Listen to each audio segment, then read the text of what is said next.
All right. Testing, testing. 1, 2, 3, 4, 5, 6, 7, 8, 9, 10. And now y'all know I can officially count to the number 10. What's going on, people? What's happening? Can you all see me? Most importantly, and this part right here, y'all. This is the most crucial part about it. Can you all hear me? Test, test. What's going on, people? What's happening, y'all? What's up? What's up? Okay, I'm seeing some of the homies pop in. What's up?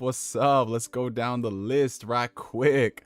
All right, of course, Ghost Fixter got like his notifications have got notifications on, because every single time I set up the Ask Neo for the week, Ghost Fixter's damn near the first comment all the time. But what's going on, Ghost Fixter? Asbel Launch at the gym, tired, but I have to go. Yes, Asbel, that is what I'm talking about, man. You gotta channel. Like, how in the world are you gonna get these mystic odds, bro? How you gonna get these mystic odds if you don't go to the gym, man? You gotta train, and that's what I love to see. Corey Gryffindor, what's good, bro? Won't be able to attend this week's Ask Neo, guys. Going to a friend's barbecue. I'll probably drop by for a minute to say hello, though. Oh, Corey Gryffindor, my brother. I don't know if you're still here. I don't think so. But enjoy the barbecue, my friend, and make sure you put a nice heaping healthy serving of mayo on all your food, man. That's what it's all about, man. That's what it's all about. We got Alan Q's in the chat. We got Players Productions. Oh, Daniel Pack, my guy, showing up bright and early. What's good, my guy? What's up? We got Elitist Edits in the chat. Let's see who else we got in this. All right, we got Matthew. What's up, Atlanta? How you doing, bro? How you doing, my guy? And there's a fly right there flying around in this video, and it's getting on my nerves, man. Y'all might, yeah, I don't know, man. I might have to whip out the fly swatter or something if that shit gets on my nerves, bro. Where the fuck did it go now? I don't know. Anyways, all right, we got Cold in the chat.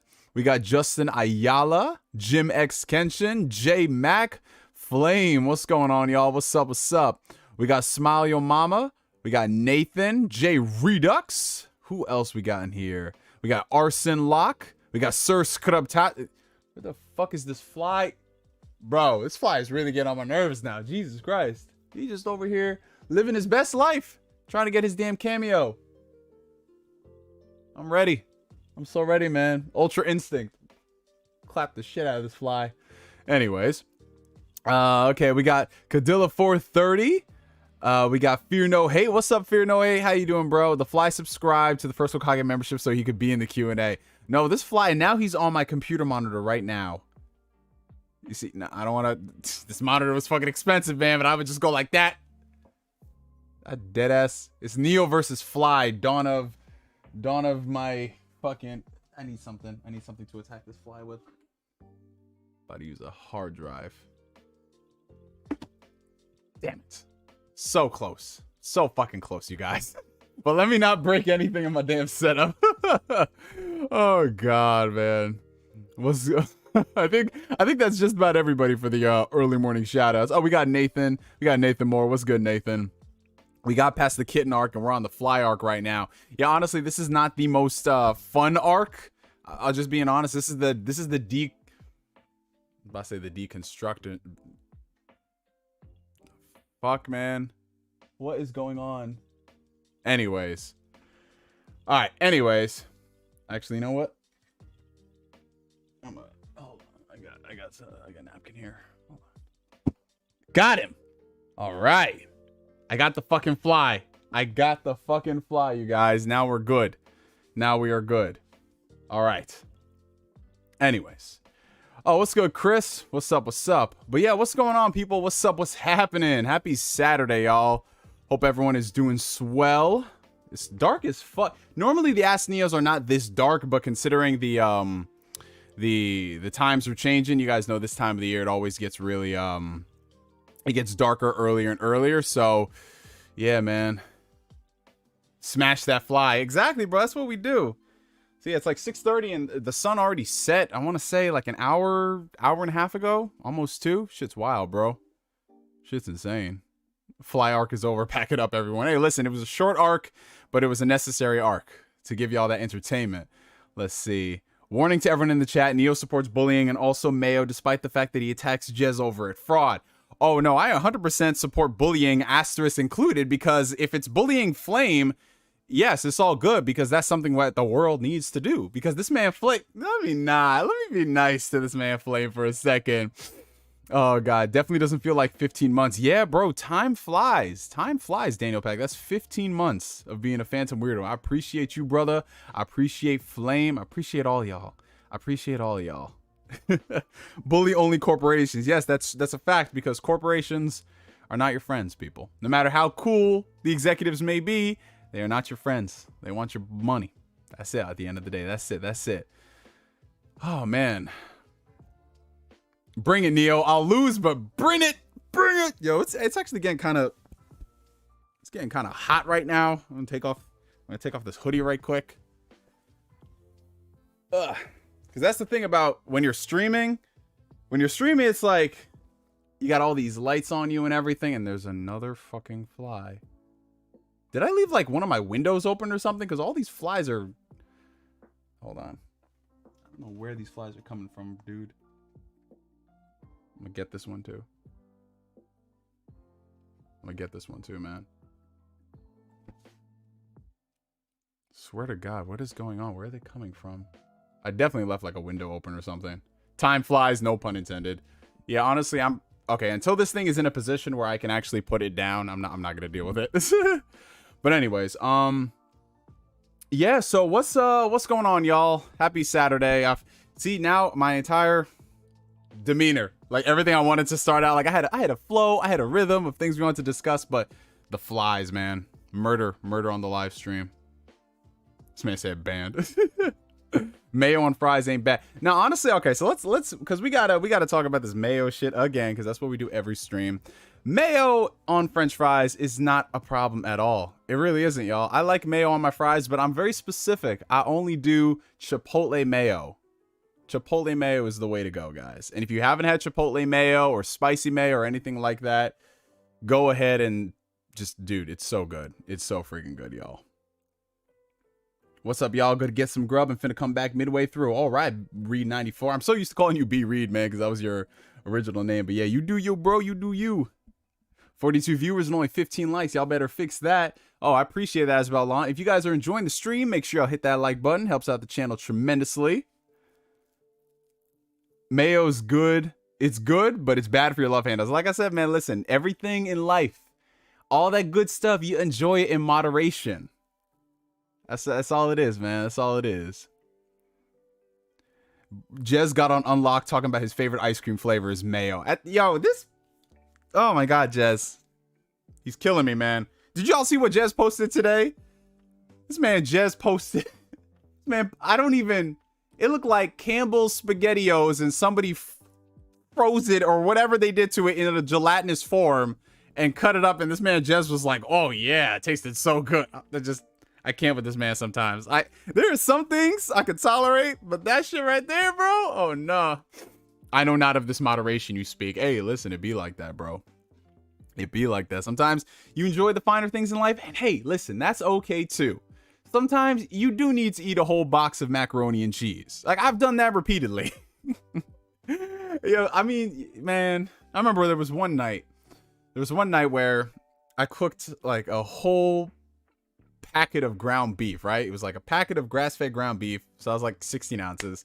And then I had a whole box of mac and cheese. And I had a giant fork, and I just ate the whole thing in one sitting. Now, mind you, I was ridiculously stoned. But I remember I sent a photo of that to my sister, and she was like, on God, we're going to get you some help. The whole box. Out of a whole box, it wasn't no Kraft mac and cheese. This is actually some legitimate macaroni and cheese. And that shit tasted good, man.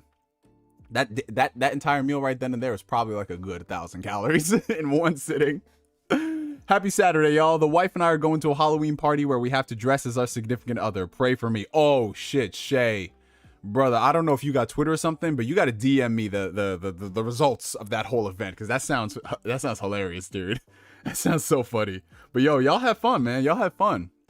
I haven't gone to a Halloween. Well, obviously last year I didn't go to a Halloween party because of the pandemic and shit, but I haven't gone to a Halloween party, I want to say, since like 2018.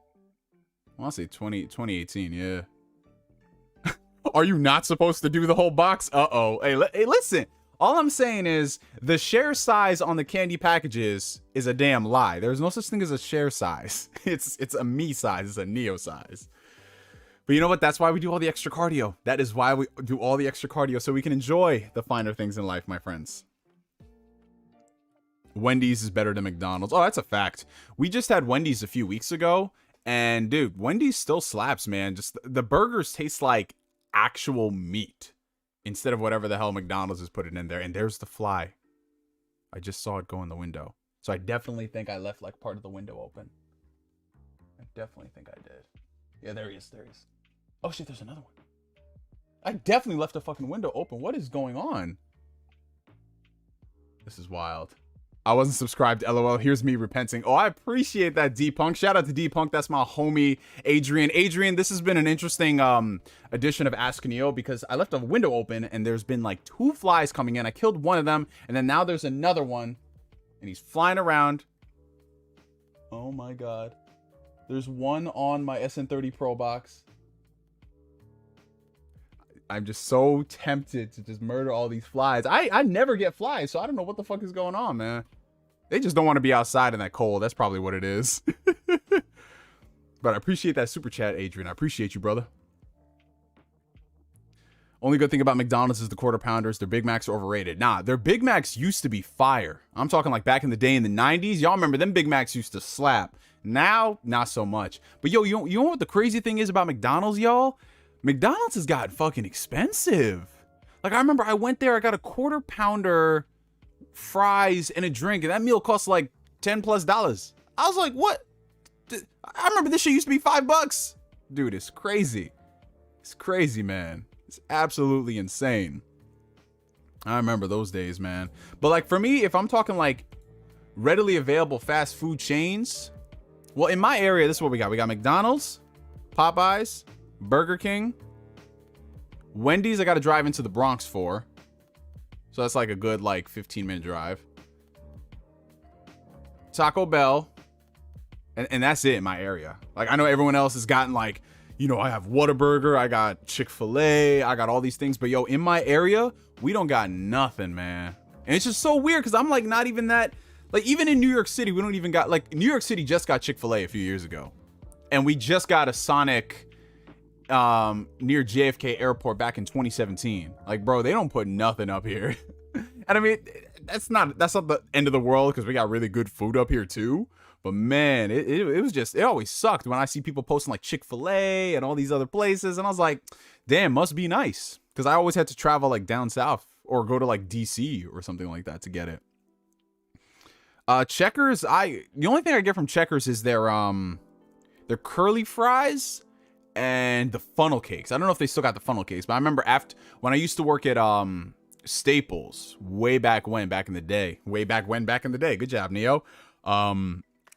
Every time we got off work, we got off work, like we close the store at 10 o'clock. We do our like blocking, facing, all that stuff, cleaning up. And we usually got out of there like sometimes if it was late, man, like 11:30. And, you know, there's not a lot of places open. So we're like, I bet everyone pile into one car. We're going to Wendy's. We're going to Checkers. That's what we used to do, man. Nah, but and we just got an Arby's, I want to say within the past 2 years, which I'm all the way good on Arby's. That's all I'll say. I'm all the way. They got some great memes, but everything else, I just, yeah, let's not. Checkers fries are the best. Out Checkers has the funnel cake. Okay, you know what, Fear No Hate? I gotta go ahead and check to see if my Checkers has it, because like I said, it's been a hot minute since I've been there. $2 super chat from Flame. You could say the stream is bugged. Hashtag it just works. There you go. I'll allow that.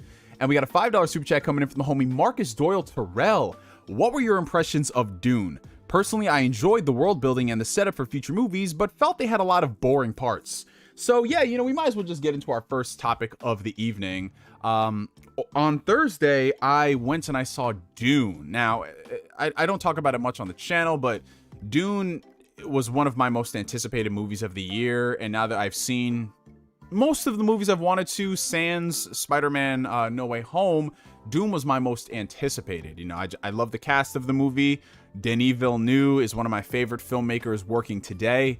And after seeing Blade Runner 2049, and I heard that this man was working on Dune, I got fucking excited because Dune, you know, I watched the movie when it, obviously not when it came out, but well after the fact. I saw the movie that came out in the 80s, saw the little mini series they did.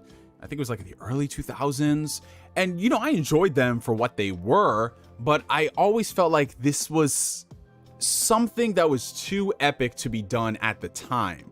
It's one of those situations where we needed to wait until technology got to the point where it advanced enough that we can recreate this world. And when they said they're doing Dune again, I said, fuck it, let's go. Now, I'm not going to be one of those cappers that said, yo, I read the entire Dune book, I know everything about the story. I've only perused bits and pieces of the book throughout the years. I've never actually sat down and read the book, but, you know, I know the general understanding of the story. And going into this movie, dude, the best way I could describe this, and if we got any old heads in the chat, I'm talking people who are in like their 40s and 50s, y'all understand what I mean when I say this. Watching Dune, coming out of that movie, legit felt like I was in another world. For that 2.5 hours that I was sitting in the IMAX theater, I legit felt like I was transported into an entirely different universe. If I had to make a comparison, I think this is what people felt when they came out of the very first Star Wars movie back in the 70s. And that's absolutely insane to think about. Because, you know, I've seen a lot of movies in my time. You know, I've seen movies, I've seen a lot of really good sci-fi flicks, but nothing that ever took me out of this experience. Something that ever, like, okay, this fly is really getting on my nerves. So give me 1 second, you guys. I'm going to go commit some murder of flies. Hold up 1 second.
Okay, we are back, y'all. My God.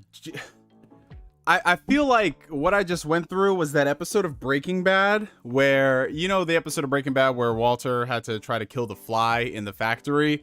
Because holy shit, bro, trying to get this one fly, and when you don't have a fly swatter and you're using like paper towels, dude, first he started out over here and then he went over there, and you know, because I have a lot of shit around here that's very fragile, so I can't just leap across the room. But my God, bro, over this one fucking fly, Jesus Christ. And I'm already sweating, as you guys can see, because this fly, oh, Jesus Christ. That shit was something different, bro. That shit was something different. But I think definitely there was a window open, and that's why some of these flies came in, because I never have flies in my room, so it was fucking weird how this suddenly happened. But anyways, what's up, y'all? Welcome back to the stream. Yeah, so finishing up what I was talking about with Dune. So going into it, you know, I was very excited because Denis Villeneuve, he's one of my favorite filmmakers working today, and I'm just a sucker for big budget sci-fi flicks. I mean, I love sci-fi in general, but if you attach something to it on the scale of Dune, it's just like, fucking hell, let's go. And I absolutely loved the movie, man. I've never really been hooked to a movie to the point where I feel as if I haven't blinked watching it, if that makes sense. And that's what I felt with Dune. Now, going into this, I need to preface this because I know I talk a lot of good stuff about the movie. The film itself is not, how do I say this? The way it was marketed and what general people are going to look at when they see it. I'm not talking about those who are in the know, but anybody who looks at this movie and they're like, oh, it's a movie that's got all these actors and it's sci-fi, so this will be cool. This is only one part of the story. Like, this movie, I shit you not, was shot, edited, and filmed as if it is one chapter in this story. So I think the best way to describe it is kind of what Jeremy Johns said in his review, where Dune has act 1, act 2, and then the movie ends. Like, there's no type of like, okay, act 1, act 2, act 3, that's the end of the movie. It literally ends after they do a major event, and that's it. There's no type of crazy resolution. The movie just ends. So I gotta preface that for those who are on the fence about it. This is not your typical movie. It's something that is split up into multiple parts. So your mileage is gonna vary as far as how much you enjoy the film based off of that alone. But other than that, oh my God, if you are just a geek about world building, a geek about lore, if you really enjoyed stuff like Game of Thrones, and you have like these deep complex characters with so much political drama going on and everything, and it's just so fucking good, man. It's so good, and everybody does a fantastic job in the movie. Like Timothée Chalamet, I haven't seen him in too many things, but what I saw in this movie, I'm like, this is Paul Atreides. Holy shit. And Rebecca Ferguson, I mean, I've already come to love her. She's really good in damn near everything she does. Dude, she kills it in this movie. Dude, everything about this movie is so fucking good, and oh my God. Like, when do y'all see me get this gassed over a movie? And I'm also excited because I killed the fly, so that's a good thing as well. But yeah, it's definitely not going to be for everybody. Like I said, it's a 3-hour movie. The pacing is not bad. I've seen a lot of people say the pacing is terrible, it sucks. No. The pacing is exactly what you would expect from what is probably going to be a 5-hour epic when it's all said and done. It takes its time. It's a very slow burn sort of sci-fi movie. Very, very slow burn. And it, like, the scenes that exist, they all serve a purpose, because this, like I said, it's one huge epic. Which is very weird. I don't say epic too often, but Dune is definitely of that caliber, man. And now that we've gotten all that stuff out of the way, can we just gush about the score of the movie? Can we gush about how beautiful this movie looks? The sets, the scale, the scope. Like, this is exactly what you would expect for something on the level of Dune. When you want to show like, oh my God, man, I'm at a loss for words right now. Like, literally, watching Dune was one of the most incredible cinematic experiences of my life, man. It's going to be that movie where I look back and I'm like, dude, this is exactly what the world needs right now. Very, very honestly, like, Dune might be one of the greatest blockbusters that have ever existed. Like, it just, I'm so beside myself that this movie exists, man. Like, just knowing how movies of this, like books of this caliber and how Hollywood operates, Man, I just, I don't know. Have y'all ever seen me this fucking gassed, man? It's fucking crazy. What's up, folks? Things, and what's up to everyone who joined the chat recently? I don't have my glasses on. I was sweating trying to kill this fly. What's up, folks? Things. What's up, Pierre? What's up, Alaron? Jay Pert. What's up, Black Sasuke? Jet Life. Daniel Pack changed his name to the Fly. Oh my God, you can't get rid of me forever. I'll be back. I'll be back. But what's going on, everyone? What's up, Megas? What's up, D'Angelo? Neo versus the Fly Part 1. Yeah, that shit was wild, y'all. That shit was wild. What's up, Denim Warrior? Yeah, you guys missed it. There was like a good 5 minutes of me running around my room trying to kill this one fly. Shit was crazy. What's up, JH? But yeah, to finish up what Marcus was talking about with his super chat, he says it had a lot of boring parts. I mean, honestly, Marcus, to each their own. I can totally understand if you saw the movie and you're just like, all right, can we get somewhere? Bro, totally understand that. I'm not going to take that away for you, because depending on whether or not this gets a second part, which I assume it is because they called it Dune Part 1, this will just be like, if it doesn't get a second part, I can't really see myself going back and rewatching it, because it's gonna fucking hurt. It's going to hurt knowing that this story isn't completed. But I mean, based off of everything that has been said, you know, the good word of mouth and the way the box office is performing right now, I feel like Warner Brothers would be very foolish to not continue this, because they need a big hit, man. They need a hit outside of DC, because, you know, DC is not a bona fide hit like Marvel, whereas Marvel, every single Marvel movie can come out and it'll be a success. DC, it's like some of them make money, others not so much, some just do okay. So if they just want something that would just be great with the critics and great with the fans, just do more Dune, man. Just let Denis Villeneuve make his part 2. Oh, and that's the worst part about it, because if you have a part 1 of a movie, you got to come out with part 2 in like the following year. They did it with Harry Potter, they did it with Avengers. They should have been proactive and said, okay, listen, we're going to film this as one movie, and then we're going to come back and we're going to film the second part next year, so there's not that much time in between. But they didn't do that, which means at the very minimum, if they start rolling cameras on Dune by the end of next year, we're looking at like 2023 optimistically. And even then, we don't know about these actor schedules and what they want to do, because it hasn't been put in full force yet. You know what I'm saying? Like, if they were to put out Dune Part 2, they would have already started filming it this year, which they haven't. So it's gonna kind of suck, man. But, you know, at the very least, it gives me more time to, and if you guys are on my social media feeds, you'll see this. It's gonna give me more time, ample amount of time to read this. Guys, check this out. So, like I said before, I don't own a physical copy of Dune. Like I said, I've just perused it throughout the years. But the second I saw the movie and how you guys saw me fucking fangirl, I had to pick this shit up, right? I went to Barnes & Noble today, and this literally was the first thing I saw when I walked in the, well, not when I walked in the door, but when I went to the graphic novels, comics section. They have all the fantasy there too. Dude, look how badass this cover is. You know, it's got the complementary colors, orange and blue, of course, that plays a big role in Dune. But dude, look at the pages. Look at the fucking pages, you guys. Obviously, it's not all blue, but oh my God, that is so cool. That is so freaking sick, man. So I think what I'm gonna do with this is I'll probably read about a chapter a day starting, I want to say next week. And it'll take me quite some time, but you know, I'm gonna go through all of this, man. Just, this is so fucking beautiful, man. And this, for those who are asking what the price is, I paid $40 even. You can get it on Amazon, I believe, for around 30 if you're interested. But yeah, this shit is dope. This man says, I live in Barnes & Noble. Yo, bro, that's where I've been. That's where I've been the past, like all quarantine. Like every couple of weeks, my sister and I, we take a trip to Barnes & Noble and we just pick up different books. Like I bought Jason Schreier's new book about the video game industry and all the controversies and crunch and all that stuff.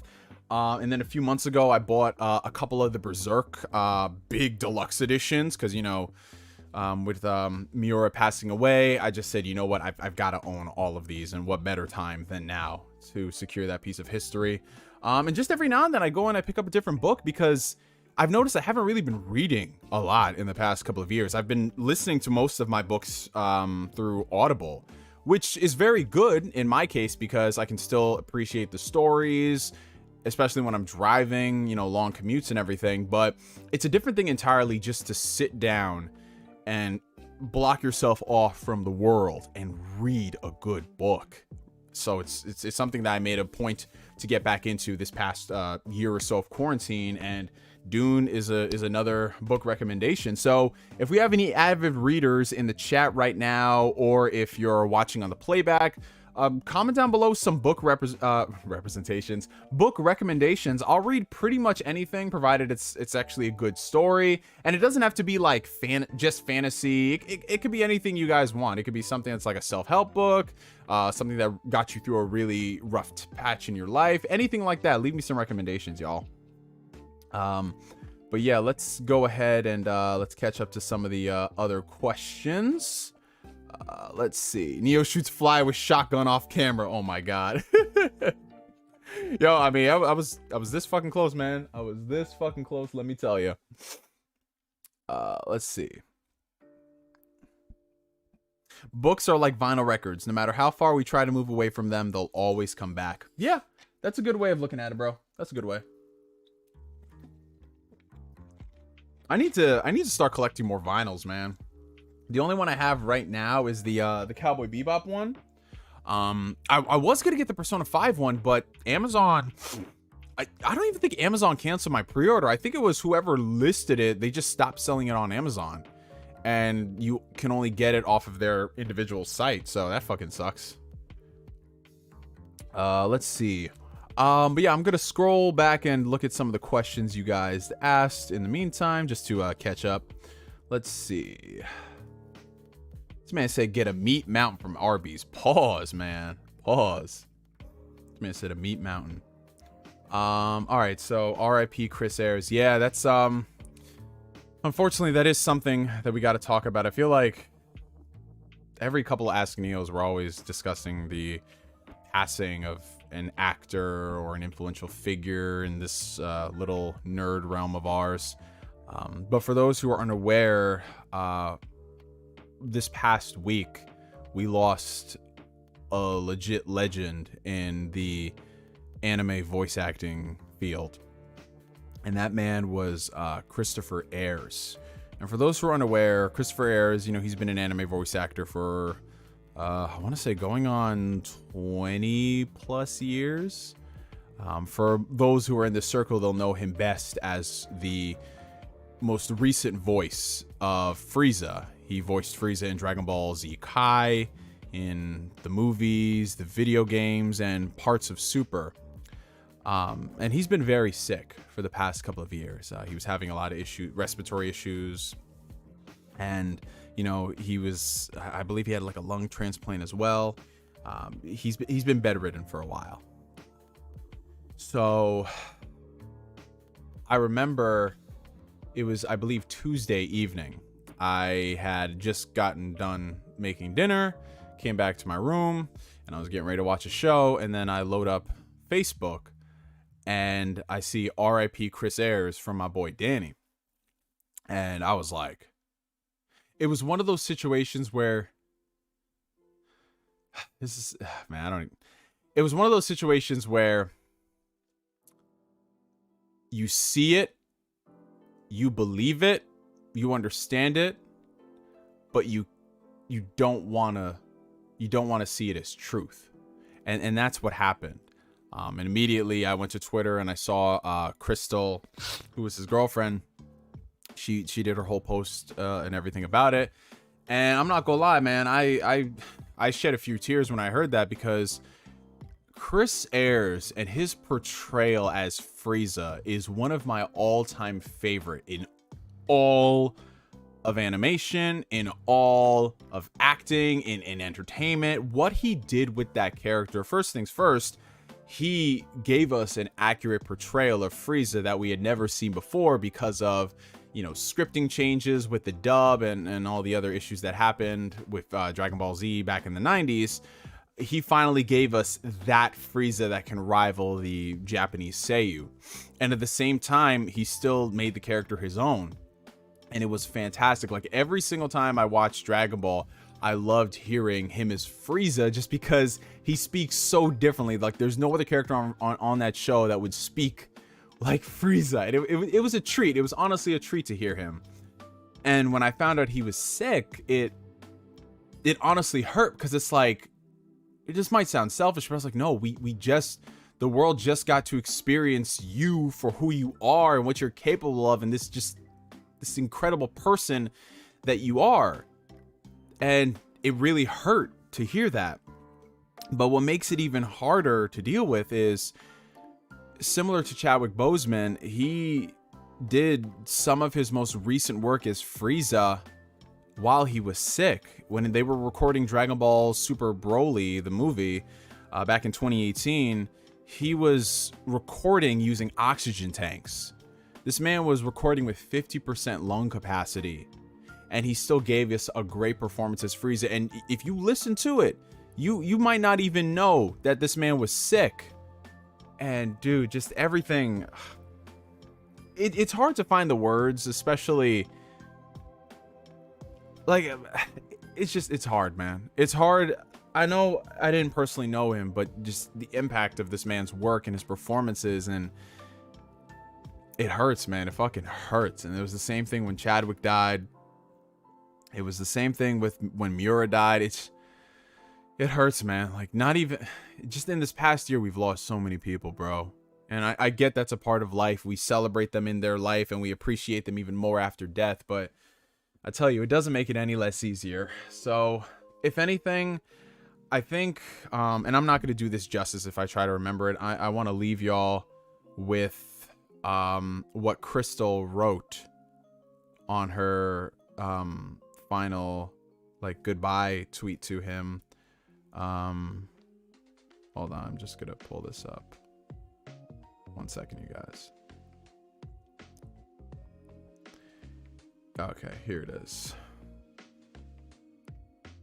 All right. So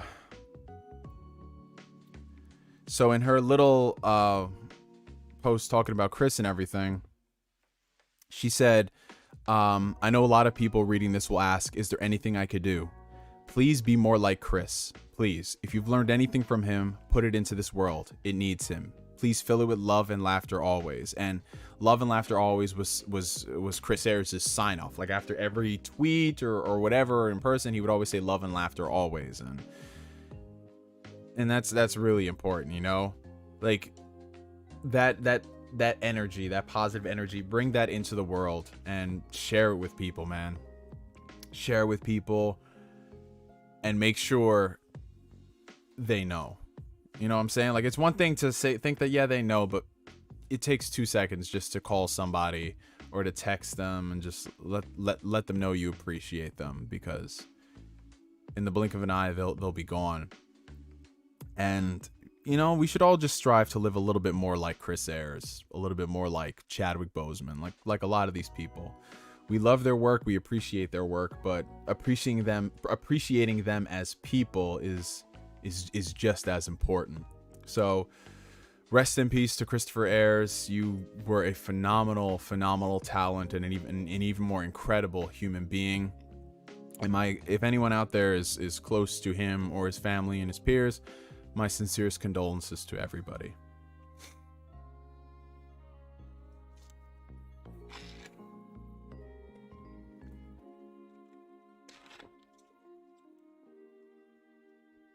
Ah, man.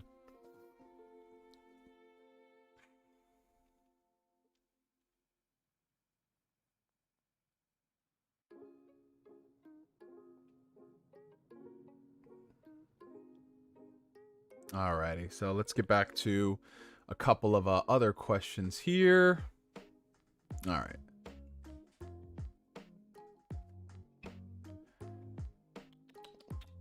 Okay, what do you think of the Grand Theft Auto Trilogy remaster? Honestly, I'm kind of split about this, you guys. On the one hand, I think that it looks very strange. Just like the first comparison I got was they looked like weird knockoff Fortnite characters. Some people were throwing around Saints Row comparisons. But honestly, I feel like sans them doing a complete remake in the style of Grand Theft Auto 5, I think this is about as best as they could do for a remaster. You get what I'm saying? So the visuals, they might be a little wonky, but at the end of the day, if the games play really well, that's all I really care about, because Grand Theft Auto is one of those series where like the games are very fun, but if you didn't play them when they came out, they're very difficult to go back to. Extremely difficult to go back to, especially when Rockstar is known for their weird controls in games and how characters move and just the feelings surrounding it. It's very off-putting. So, you know, they detail that, yeah, this remaster has visual updates and enhancements, but I just care about how this game plays. It's got to feel butter, and if it doesn't feel butter, I'm gonna have a real rough time playing through that. But I mean, I'm liking what I'm seeing. One of the cool things about it is Grand Theft Auto San Andreas is going to be included on Game Pass day and date, which is awesome because that's one of my favorite Grand Theft Auto games. But even if it wasn't included in Game Pass for $60, I mean, it wouldn't be one of those purchases where I run out day one and play all of them. But I think I would probably wait for it to drop down to like $30. I think $30 is a fair price to pay for that remaster. $10 for each game. You'll have a lot of fun with it. So it's gonna be interesting. What do you guys think about the remaster? You guys getting it day one, or you just gonna wait for it to price drop, or you just ain't touching that thing with a 10-foot pole? Hey, Corey Gryffindor, good to see you, bro. What's up, Aaron? Welcome, bro. Good to see you. All right, let's see. What else did you guys ask? What are your thoughts on the Uncharted trailer? Are we really going down this route? All right, I guess so. Let's bring it back. Let's bring it back to normal. Yeah, so we finally got our first look at the long in gestation Uncharted movie. For those who don't understand how long this movie has been in development for, this movie has been in development since the days of Uncharted 2. Yeah, when Uncharted 2 came out and it was like blowing the world up on fire, game of the year this, game of the year that, immediately Sony put that thing into production. Like, yeah, we're gonna do an Uncharted movie. And they were talking about, like, dude, it's been through so many different iterations. At one point, it was gonna be directed by David O. Russell. It was gonna star Mark Wahlberg as Nathan Drake. And then at one point, I think, was it Sean? No. Travis Knight was attached to it. Travis Knight did Kubo and the Two Strings. He did Bumblebee. I want to say Sean Levy was attached to it, but I'm not so sure. Basically, everybody and their mama had their hand in this Uncharted movie, and it kept getting pushed back and delayed, and writers changed and whatever. And then a few years ago, they cast Tom Holland as Nathan Drake, and it finally seemed like this movie was going somewhere. They got Ruben Fleischer, who did Zombieland and the first Venom movie. And yeah, they were filming it during the pandemic last year, and now it's finally coming out in February. We got our first trailer. And I mean, I'm gonna be real, y'all. I watched that trailer and I didn't like it. I didn't like it one bit. Now, here's the thing, before some people come in saying, oh, here goes Neo, he wants everything accurate to the source material. Movies are different, Neo. Give it a chance, Neo. It's not even just that, you guys, because yes, I am one of those people that believes, like, if you have something good in one format, don't change it in another format just cuz. Like, let it stand on its own 2 feet, especially for a franchise that is as cinematic as Uncharted. Like, let's be real about life for a second. Uncharted was heavily inspired by the modern day summer blockbuster, Indiana Jones, all those kind of movies. And you can tell when you watch it. So if I was a producer and I was looking at, okay, what franchise in the video game realm can we successfully transition into live action? What would be the easiest one? Well, the one that's already damn near a movie, which is Uncharted. And yet somehow they got like the D team of everybody to work on this film, man. Like the film itself, like, first off, Tom Holland. Listen, y'all know I love Tom Holland. I stand Tom Holland. I think he's a good actor with what he has to work with. I don't think he's ever gotten that role where it's just like, yo, Tom Holland, one of the best actors. He's the only one who could have done that. Like, he's serviceable and good at what he does. But what I saw when he first got cast, I got very nervous because they said they're going for a young Nathan Drake. The thing about a young Nathan Drake is that a young Nathan Drake was shown off just to serve the purpose of the story. It was just a flashback to those scenes. We had never played a full game with a young Nathan Drake as its focal point. It was always older Nathan Drake, and that's the character who we have become. He is the character who's synonymous with the series. So for them to do a story about young Nathan Drake, I'm like, why do we need to see the genesis of this character? Like, Nathan Drake is not a complex individual. Nathan Drake is meant to be an everyman character, like someone who you can relate to, someone who you can sort of identify as, like that type of character. You know, he's not the most like suave guy in the world. He's a very blunt individual. He's a jokester, and at the same time, he's got a lot of heart to him. So when I see they got Tom Holland, I was nervous. And then when I saw in that trailer, I'm like, oh great, Tom Holland's just playing Tom Holland. Tom Holland is just playing Spider-Man. That's literally what it is. Like, you cannot sit here and tell me, if you, by taking the dialogue from that Uncharted movie and all his Spider-Man appearances, that they cannot be interchangeable. Like, if anything, they told him to like calm it down a bit, don't get too fangirlish over Tony Stark, and that's what they did. So I'm looking at him, and he's not giving off any Nathan Drake vibes. Like, he does one quip to Sully, and that was about it. But everything else about Nathan Drake, I feel like they're going to use this whole, well, it's a young Nathan Drake, so yeah, you can't expect him to be as cool as he is when he's older, in his 30s. Motherfucker, like, then why are you doing an Uncharted movie? You're doing a movie about characters that nobody cares about then. Because the focal point of Uncharted, I don't care what people talk about, you hype up the gameplay, hype up the multiplayer, the focal point of Uncharted is the characters. That is Naughty Dog's shtick. That's what their shtick has always been. Creating great and compelling characters and a great narrative. And what I see in this movie does not give me those vibes at all. Which makes no fucking sense, because Naughty Dog had already done the work for you. All you have to do is just take the concepts, right? Okay, this is the blueprint. These are who the characters are, and do your own story, like a separate adventure. But them doing a young Nathan Drake, it's going to be mad confusing, because Sony, they're trying to sell this as a transmedia approach. If you watch the movie, you'll be inclined to pick up a PS5 and play Uncharted, okay? But motherfuckers who see the movie and they're like, oh, okay, this was kind of cool, they're going to play the games and they're going to be fucking confused. Why does this Drake act so different? Why is this Sully act so different? Like, that's not how you do transmedia. Like, transmedia is something where you can easily transition people from one product to the next without you scratching your head wondering what or why do I have to Google this thing to understand it? Like, and this is where this makes no sense. Is there a shortage of good-looking, attractive white men in their 30s in Hollywood? Is there a fucking shortage? I need to know, because they could have gotten fucking anybody to play Nathan Drake and it would have been the easiest shit in the world. But no, they came up with Tom Holland and they're just like, all right, fuck it, let's do this, because we got Spider-Man. Literally, this is how it went out, right?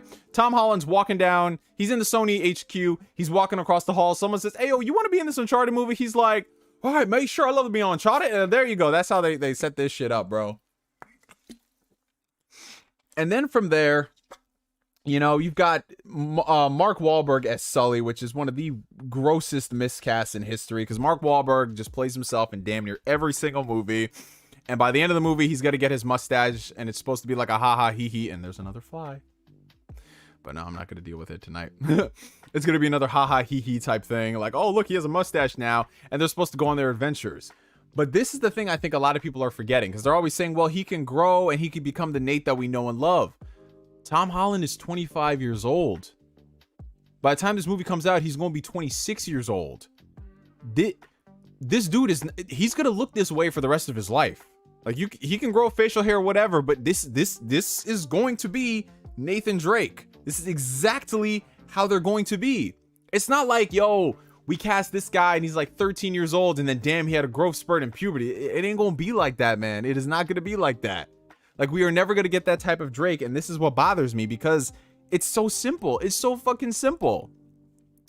But other than that, man, I mean, it looks like a lot of pandering. They're taking set pieces from the game. They're saying it's like a wink and a nod to the fans. But the context makes no sense. I'm not saying you have to do things exactly like the game. I'm not saying the stories have to be the same. No. But why in the world are you giving a young Nathan Drake the cargo plane sequence from Uncharted 3 when this man was damn near 40 years old? Why are you giving him that scene? Are we supposed to realistically believe that this 16-year-old looking Tom Holland is supposed to be going up against that shit? What's next? He's going to be running away from a tank in the next movie? I don't... instead of creating their own compelling set pieces, they're gonna ape off of the games. They're gonna pick and choose what they want. It's like Resident Evil all over again. That's literally what the Resident Evil movies did. That's all they fucking did. And in one of the most, I think it was not the last one, but the one before that, they went up against the Magini from Resident Evil 5, like the dude with the giant, you know, the dude with the giant axe that took forever to kill. Like they just threw him in the 6th movie just fucking cuz. Oh, this thing was popular. Let's fucking do it. Oh, it's man. Oh, hey, oh, we got my boy Wonton in the chat. What's up, Wonton? We got Wonton, the world's fakest insider. It's called a callback, sir. Fan service. How the fuck bro? But that, okay, Wonton, thank you for reminding me. Why the fuck are they name dropping Sam in the trailer? Nobody who doesn't play the game is gonna watch that trailer. They're like, why are they putting such relevance on this dude named Sam? They're throwing that shit as a nod to the fans, but that shit don't make no fucking sense. That shit doesn't make any sense. It's like, bro, come on now, Wonton. Come on, bro. Come on, fam. That's not a callback. That is not a fucking callback, bro. A subtle wink and a nod is them making a reference. That's not a fucking reference, that cargo plane scene. That is, it's, bro, come on. Okay, Wonton, you want to know? I got a perfect example. I want to give a perfect example, bro. Wonton, listen. You want to know what's a callback to the comics and done right? The scene in Avengers Endgame where Cap wields Mjolnir and his shield in the same hands. That's a reference from the comics, right? Captain America Civil War, the scene where Iron Man and Captain America clash, where he's holding up a shield, he does the repulsor blast. That is a callback. And you want to know something? It only lasts a couple of seconds, but this cargo plane scene, why the fuck does the cargo plane scene look worse in this movie than a game that came out 10 years ago, Wonton? Answer me that, Wonton. Answer me that, Wonton. But shout out to my boy Wonton. Wonton is cool. Wonton gonna be killing me when he on weapon wheel, man. Oh man. But listen, I'll say this much, Wonton. Like, I'm sure the movie will be fine. I'm sure it's gonna be enjoyable. I'm sure if you throw back 6 shots of Hennessy and you walk into the theater, you'll be like, that was an all right time. That was cool. But man, I don't think it's what we could have got, man. I feel like, yeah, they gotta stop putting their D teams on this movie, bro. Like, we gotta get like more competent people working on these films, man. This man said, I love wonton, hot and sour soup. Shout out. All right. Oh, so we got a couple super chats we got to get through. So we have a $9.99 super chat coming in from the homie John McKinney. Thank you so much, sir. I said fur. I'm not sure if it's true, but Gary Smith was originally going to die at the end of Bully. Would this ending have worked? I'd say he would have gotten what he deserved. Is that true? Oh, damn, bro. I mean, I'm not up to date on all my Bully lore and shit like that, but if they were to do that, I mean, I don't know how that shit would have fly in a kid. I mean, it's not a kid's game, but that would have been pretty ballsy. That would have been really fucking ballsy. And I'm in one of those situations where, I mean, I wouldn't have minded it. Speaking of Bully, that's what they got to bring back, bro. We got to get another Bully game. We got to get a remaster. We got to get something, bro. I'm talking about like another remaster compared to the one that we got a few years ago. We got a $2 super chat coming in from Flame. Can't wait to see Nathan Holland play a PS5. Oh my God.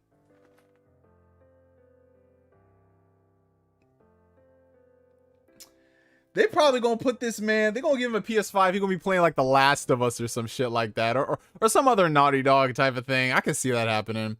We got $4.99 super chat coming in from the homie Corey Gryffindor. Just giving a shout out at a friend, so the volume is low, just saying hi. Well, it's good to see you, Corey Gryffindor. I knew you was at your friend's barbecue, man. But hey, listen, bro.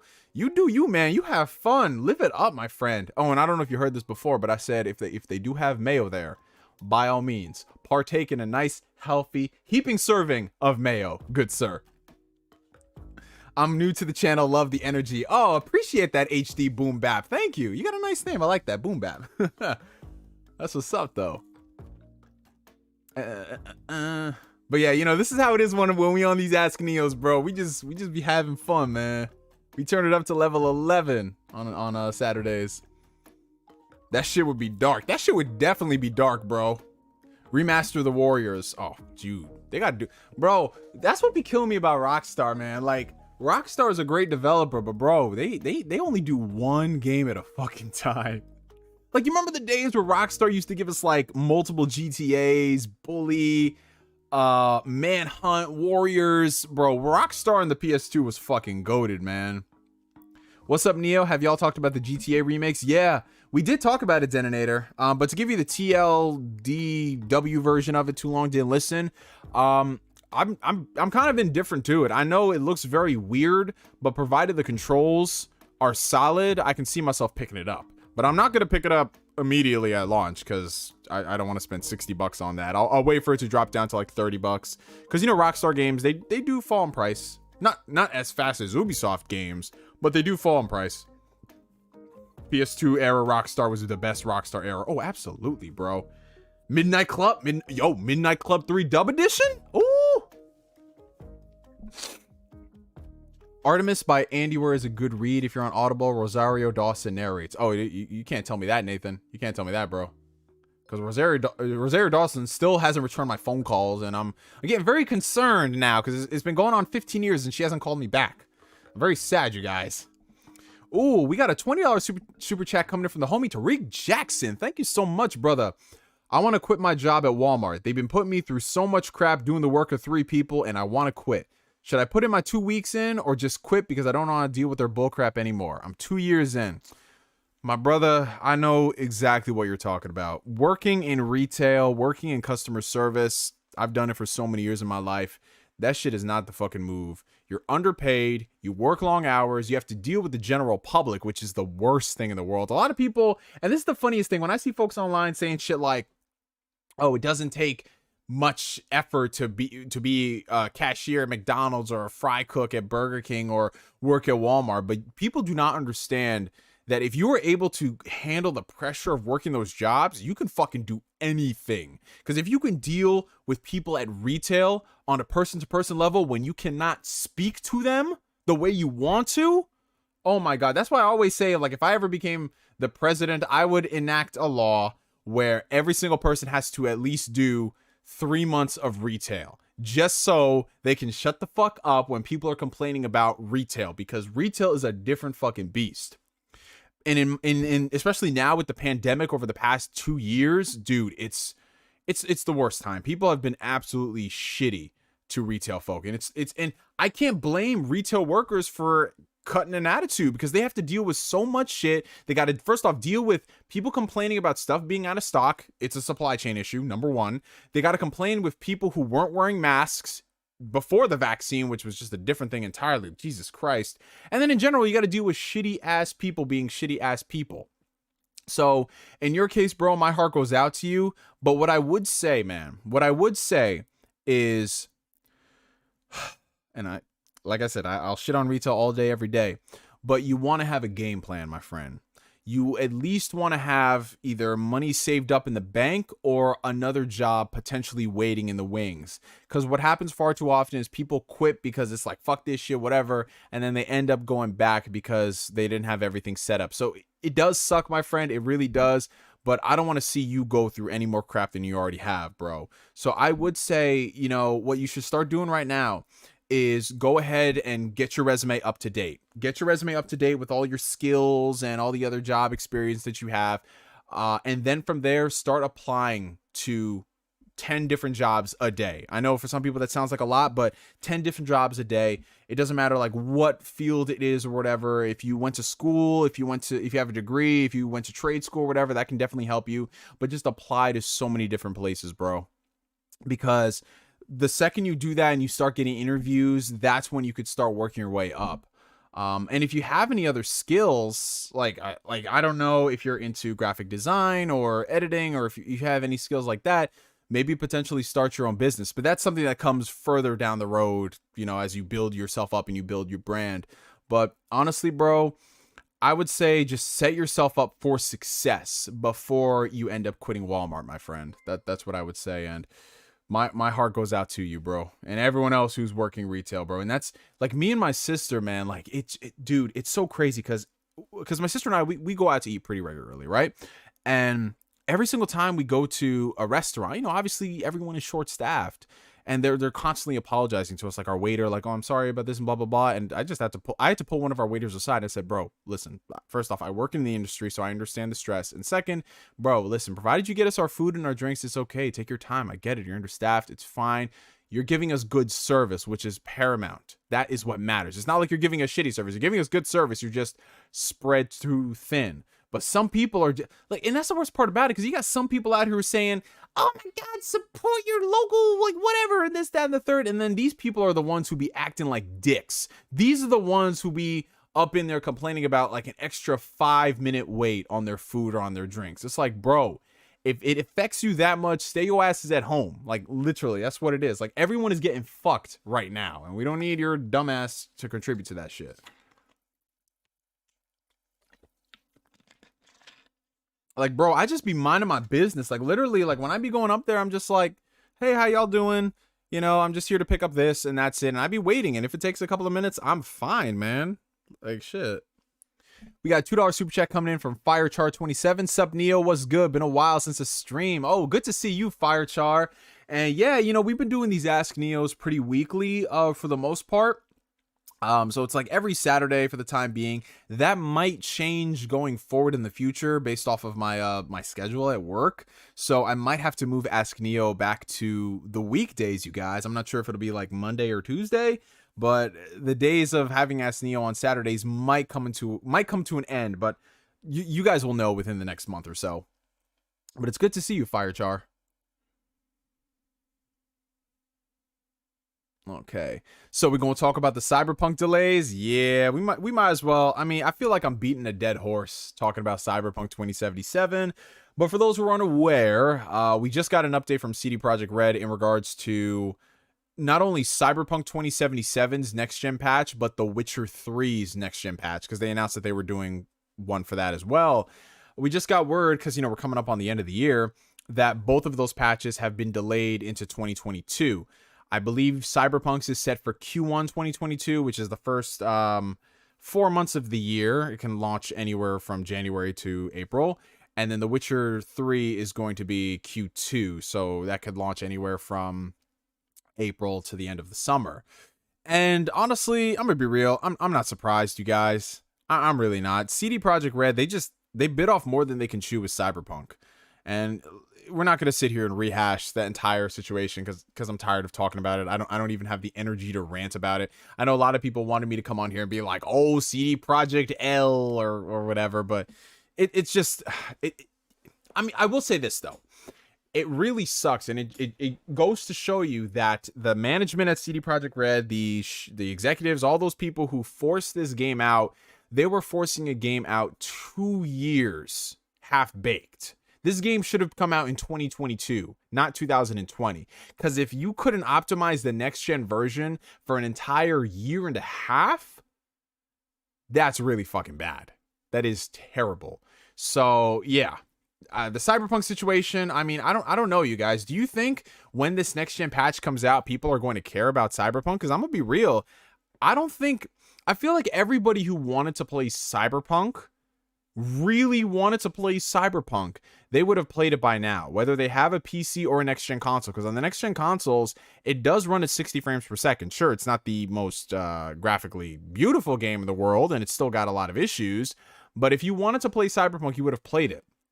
But I don't know, just like Cyberpunk, you heard people talk about it when it came out, and that was it. Like, no one out here is talking about Cyberpunk like, yo, crazy game, amazing. It's the game, the gift that keeps on giving. No one talks about it like that. So will it happen when the next gen version comes out? I mean, I don't know, if unless they do a complete overhaul of the game and they fix the combat and they fix all these things, maybe. But at that point, you're damn near launching another game. You know what I'm saying? So we'll see. I'm sure if they make a deal with Microsoft, they'll probably put it in Game Pass, and maybe that'll get some people to play it with the next gen patch. But honestly, I don't think people are going to care about Cyberpunk when it finally re-releases. The Witcher 3 patch, that one hurts me to my very core. And I get it. Yes, Witcher 3 is already 60 frames on consoles. You've got all these like SSD optimizations, brute forcing the game, so there's little to no load screens. But bro, I just wanted that next gen patch. I was holding off on replaying The Witcher 3 because you guys know I replay The Witcher 3 like every 2 years, right? And I was holding off because I knew the next gen patch was coming. But the fact that it got delayed until next year, I'm just gonna start up another playthrough and leave it at that. You know, I got my 60 frames on console. The game still looks good. I think it's at like 1440p. I'm not so sure, but it looks good enough, and I'll go through that. But yeah, honestly, Cyberpunk, that game should have been delayed a couple of years. And we were all joking about it, saying like, yo, Cyberpunk 2077 should have come out in 2077. But the way it is now, shit, it should have. What are your thoughts on Kingdom Hearts on Switch? Yeah, so I did cover that in the last Ask Neo that I did, or maybe the last 2 Ask Neos. But to catch you up to speed, Firechar, that is the most Square Enix thing to do. We're not going to natively port what is potentially going to sell millions on the Switch. We're not going to do that. We're just going to make cloud versions of it. And if you guys want native versions on the Switch, you got to go buy the cloud version, which is so asinine. It's so, dude, this, like it or not, games sell on the Switch. Unless they're Bayonetta. Games sell on the Switch. People buy games on the Switch. People double, triple dip on the Switch. Why? I'm somebody who bought The Witcher 3 on the Switch. Yes, I bought The Witcher 3 on the Switch and I did a playthrough on the Switch. Like, some people will buy it for that portability. And I'm not going front. If you came here and told me that you can get Kingdom Hearts 2 Final Mix on the Switch portably, I would put aside all of my morals and be like, yes, I'm going to buy that because they got me. But they did this cloud version and I'm like, bro, come on. And the only reason they're doing it is because, not because it's going to be hard to port the games. Like, let's be real. With the exception of Kingdom Hearts 3 and 0.2, a fragmentary passageway or whatever it's called, Corey Gryffindor is going to be like, actually, sir, all those games are PS2, DS, PSP games. They could have easily put them on there. But they're not doing that because that takes time, effort, and resources, because they have to port all those games over. And then there's the issue of, will it fit on a cartridge, because those are big games. I get the logistics behind it, but at the same time, cloud versions do absolutely nothing for me. And I don't want to speak for everybody, but let's be real. Would anybody here actually buy a cloud only version of a game? A game that you don't own, and a game that is going to disappear when those servers turn off. I'm sure nobody is going to do that. Sure, you might have some people to buy just to test it out. Like, oh, that's interesting. But honestly, if you're not at home, you can't get a stable connection anywhere. Like, yeah, we got 5G and shit. Yeah, if you're at a work site, you can do that. But let's be honest. Most people who want to get stable internet access with no outages, they're going to be playing it at home. And I don't want to play an action-focused RPG via streaming. I don't want to do that. Sure, I'll play a turn-based game like Persona via streaming. I actually did that when I went to Star Wars Celebration a few years back. I was remote playing Persona 5 on my MacBook. That was awesome, and I could play it just fine because it's a turn-based game. Latency is not an issue. But in this situation, bro, can you imagine fighting the what is it? The Lingering Will. Can you imagine fighting the... Why do I keep saying fighting? I want to say fighters, like Dragon Ball Fighters for some reason. It's available on Game Pass. Can you imagine fighting the Lingering Will in that game? Could you imagine fighting any Organization 13 member on Proud Mode with 1 HP? Streaming? Oh my god, I'd throw my damn Switch out. I'll bend it myself. But yeah, we'll see what happens in the future. Maybe they'll do a native version, but as it stands, ugh. $5 super chat coming in from the homie Flame. Gotta give CD Projekt Red their roses. I refunded Cyberpunk for Yakuza Like a Dragon. Found a copy on eBay for $5. They can take their time. I had a good time. Well, you know what I can get for $5 for a Flame? I can get 5 things from the dollar store, and I feel like it'll serve me more than what I could have gotten with Cyberpunk. You know what I'm saying? Like, I understand, like, wow, $10 for Cyberpunk is a steal. But if you ain't ever gonna play that shit, like, use that $5 and buy like 5 hash browns from McDonald's. You know what I'm saying? Let's see. Do you have high hopes for Halo Infinite? So originally I had tempered expectations for Halo, just because 343 is not. I'm not gonna, like Cyberpunk, I'm not gonna rehash it. 343 when it comes to Halo. But, you know, they've done really good work with the Master Chief Collection in recent years. I really enjoyed the Halo Infinite flight tests. Those were great. The campaign, the jury is still out on that, so we'll have to see. But I'm still excited for the game. I am excited. I just want to return to the days of Halo when it was great, man. You know what I'm saying? Like, Halo has not been Halo since Halo 3. Like, yeah, we had Reach, but that still kind of split the fandom a bit. Halo 4's Halo 4, Halo 5, y'all already know, and then the Master Chief Collection launched broken. So my hopes for Halo Infinite is that they got a certified hit on their hands. I'm not a real fan of them waiting to do all these updates. You know what I'm saying? Like, I'm not a fan of campaign co-op and Forge coming out 6 to 8 months later. I'm not a fan of that at all. But it unfortunately is what it is. I'm hoping that Halo Infinite is the last time an Xbox Game Studio title launches like this, because it's happened time and time again. It happened with Sea of Thieves, State of Decay, and now Halo Infinite. So honestly, I'm just hoping for the best, and I know that's not something you should be doing for a franchise like Halo. It should be an automatic, like, oh, I'm good, man. Halo, it's gonna be great, bro. But the fact that we had to wait until this multiplayer test to see that, okay, this is looking like it might be good, it kind of worries me. But I think when it's all said and done, the game will be good. Hey Neo, how's Lost Judgment? I'm almost at the end. Sega being greedy with the DLC. Most of the DLC should have been on the disc. So yeah, I finished up Lost Judgment a few weeks ago, and I really enjoyed it. I thought it was another solid Ryuga Gotoku Studios title. But I'm gonna be real.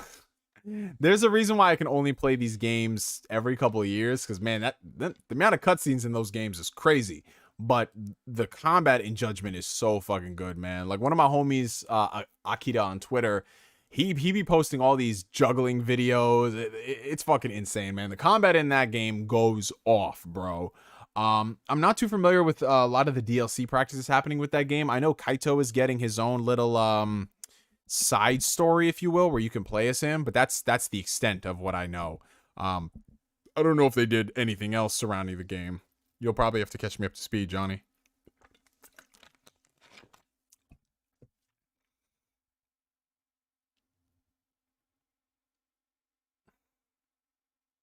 What do you think of the Guardians of the Galaxy video game and Spider-Man 2? So, Spider-Man 2, I mean, y'all saw my reaction video. I went fucking insane. I'm very excited for it. Insomniac, I just have blind confidence in them. This studio, I don't know how they put out the games that they do in the time that they do. None of y'all better make that joke. Well, they're an Insomniac, Neo. I will time y'all out immediately. No, I'm just playing. But yeah, I'm excited for it. They're gonna delve more into the Spider-Man world. Venom, Kraven, just inject it into my fucking veins. I need that shit. Guardians of the Galaxy, on the other hand, I mean, I like the vibe they're going for, but I'm not really 100% sold on it. I'm gonna wait for some reviews before I go ahead and cop it, because, you know, Square Enix's Marvel games have not been the strongest, but I think at the very least the story of that game will be really good. 77 viewers and 50 likes. Y'all should fix that. Oh, I appreciate that, Asbel Lawn. If you guys are enjoying the stream, make sure you hit that like button. It helps out the channel tremendously. Helps send this video out into the ether so we can get a lot of cool people like our new friend. I just forgot his username. Like our new friend HD Bomb Bap. He's a recent subscriber. So yeah, y'all hit that like button. Help us out. Alrighty, let's see. I'm gonna be real. I think it's been a wrap for Halo. The only people who care about Halo are the diehard fans, and even then, they're small. I totally understand what you're saying, Marcus. I can see that, but I think with the advent of Game Pass, the multiplayer being free to play, and just a lot of the positive buzz surrounding the multiplayer, which is the most important part of Halo. Like, campaign is very important, don't get it twisted, but long term, people are going to be playing the Halo campaign, the Halo multiplayers more than the campaigns. I think if they nail the multiplayer on all aspects and it doesn't launch broken, then Halo is going to be on the up and up. But time is definitely going to tell, because there's a lot of games that launch really good and they just disappear. So we'll see. That Wolverine game going to go crazy. Dude, tell me about it. My God. Like, I know that game is 2020, like, easily a 2025 game, optimistically 2023, but most likely 2025. But I can't fucking wait, y'all. I can't wait. That shit right there. I was a damn hype beast during that PlayStation reaction, bro. What have you been playing lately, Neo? Recently, I picked up Metroid Dread, and I've been having a blast. Between this and Samus Returns, I can now see why Metroid fans love the series. Yes. So I do have Metroid Dread. I haven't touched the game yet because I'm focusing on one game at a time, because that's what we do around here. Because the second we start going crazy, that's when we get a backlog and we never finish anything. So after I finished up Lost Judgment, I continued on with Tales of Arise, and I have a lot of updates on Tales of Arise. I am about to fight, what's her name? The crazy witch. Almerida Asbel, help me with the pronunciations, bro. Almerida Jebediah. I'm about to fight her. I got the full party. I've got everybody. I got Dolim. I got Kisara. I'm gonna go up against her. I was just making sure I took care of all the side missions beforehand just to get all the extra galls. Because, man, I don't know about y'all, but it'd be hard as fuck getting galls in this game, bro. Like, I'm always strapped for cash. It's crazy, bro. Like, I really had to make sure I did all those side missions and go ahead and sell all my old equipment, because them shit's like in the fuck. I'm trying to figure out whether that was a motorcycle or someone's loud ass car outside. That's just wild. But yeah, man, it was wild. Like that. Like you really got to make sure that you save your gold in that game. But yeah, Almeidria,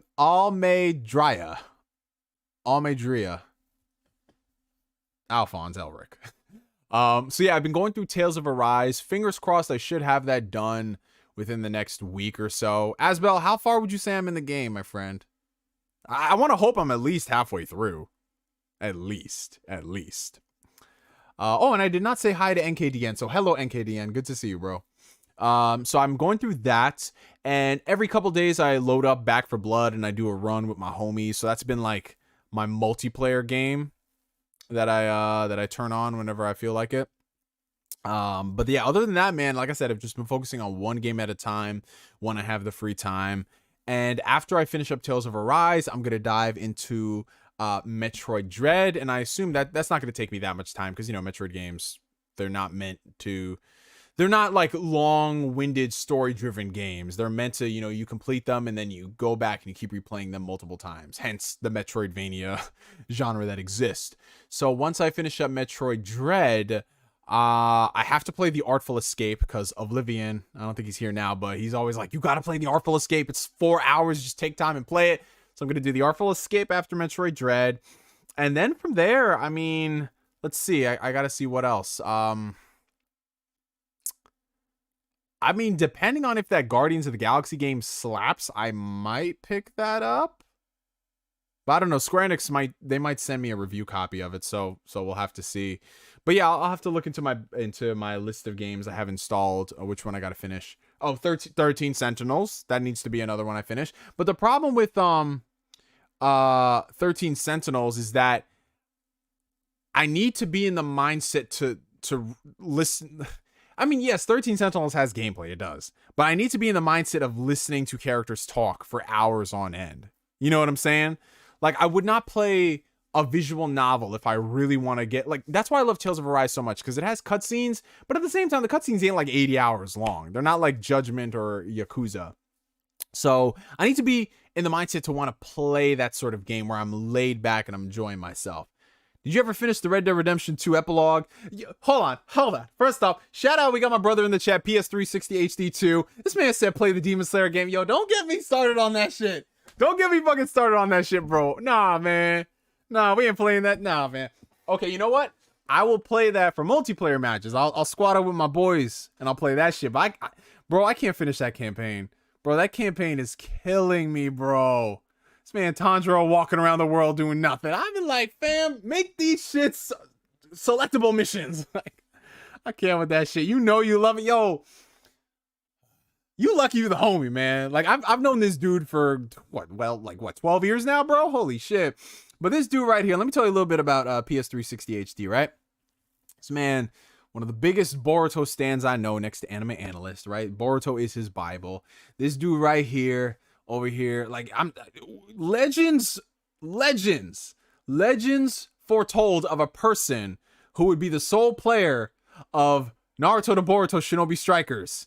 And the legend has come true because that is PS360 HD2. He be playing that. I heard he a big fan of One Piece Burning Blood. World Seeker is his religion. Yo, my man PS360 HD, he be out here with all them anime games, bro. So whenever an anime game comes out and it's like low-key basura, and everyone's like, yo, this shit is trash, PS360 is like, hey man, listen, they doing their thing, bro. Like, this shit is fire. Like, it's, you know what it is? It's the emoji. What's that emoji where, like, you know, like you know that emoji where it's like the emoji and then it's like that, like, yeah, like, It's that with fire. That's PS3 360 HD with the anime games, man. He said, stop this slander.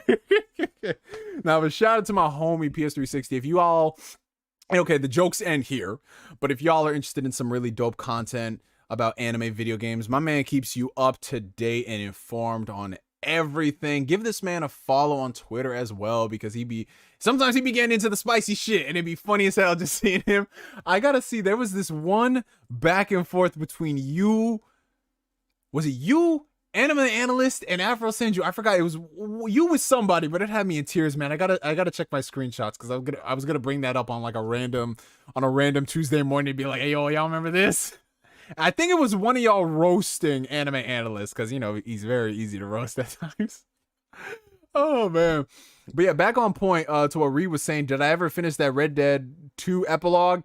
I was going to finish it, bro.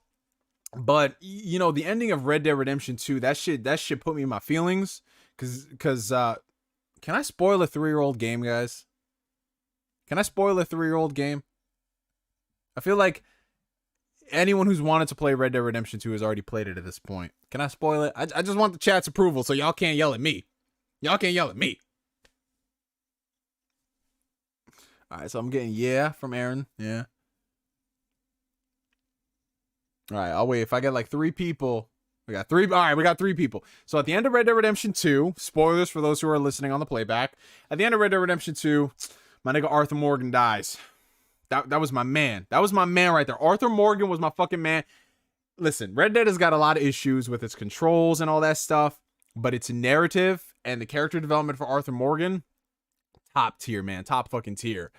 And honestly, I had to decompress for a bit. Like, I started up the epilogue right after I finished it, and like, it's great playing as John, but man, I was just busy processing the fact that Arthur died, bro. Like, I felt like I knew this dude. So I played a little bit of it after I beat the game. I went away for, well, too late. Too late, Woods. Too late. I played a little bit of it afterwards. Then a few weeks later, I tried to go back to it, but it didn't hit the same, man. Like, I know it's getting you ready for the first Red Dead Redemption game. Like, it's bridging the gap. But man, every time I boot up Red Dead, I think of Arthur Morgan, bro. And I can't. It's too soon. It's too soon, bro. It's too soon. Like, the wound has barely healed. And I can't go back, man. But at some point, I will go back to it. At some point. He said, I finished the epilogue like 2 weeks ago after it's sitting there for 2 years. Hey, okay, I feel good, though, because I beat Red Dead Redemption 2 earlier this year. So, I just got to beat it before you beat it. Pause. I got to beat it before you do. Oh, man. Arthur is better than John as a character, no cap. Oh, absolutely, dude, absolutely. And Red Dead Redemption 1 is still a fantastic game, but what they did with Arthur Morgan's story in that game, holy shit. If I was a director, I would love to work with the voice actor of Arthur Morgan. I would love to do it. All right, let's see. Let's go back. You know what I also believe might be good? Contraband. If it's like Payday 2 meets GTA Online Heist, I'm gonna be hype as shit. I mean, Xbox has been working pretty close with Avalanche. I mean, they got that thing going on. I think they just Cause games are on Game Pass. I'm not too sure, but they got that shit happening. And honestly, I feel like Avalanche, IO Interactive, and some other smaller studios, if their games that they're working on with Microsoft end up slapping, I feel like they're leaning towards acquisition. Because, you know, Microsoft, they're always looking for the next Sea of Thieves. They're always looking for the next big thing. And if they could have something that, because a lot of people aren't going to play Sea of Thieves. Like, I'm going to be honest. I jumped into Sea of Thieves because of the Pirates of the Caribbean expansion thing they got going on. But other than that, I didn't play Sea of Thieves. It's not my cup of tea, even though it's such a big game. But something like Contraband, if it is like you say, I would love to play that with people. Redfall is a game that is right up my alley because I love games like Left 4 Dead. So yeah, if they have like a different type of hit for every person and what they appeal to, that's very compelling, man.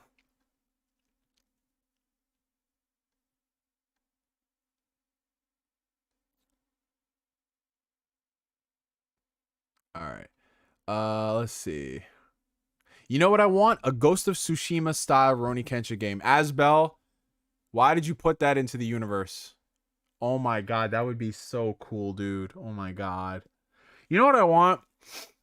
I just want a Western studio to work on an anime game, bro. I want a Western studio to give us something like a Berserk game or a Rurouni Kenshin game or you know what? Let the Dark Souls developers do a Berserk game. Let them fucking do it. Like we got Elden Ring. Let Dark Souls rest for a while. Like Dark Souls has been asleep for 5 years. Let it sleep for 10 years. After Elden Ring, all right, let's get Bloodborne 2 out there, but let's get a Berserk game. It's right up there. I mean, it's already influenced by it.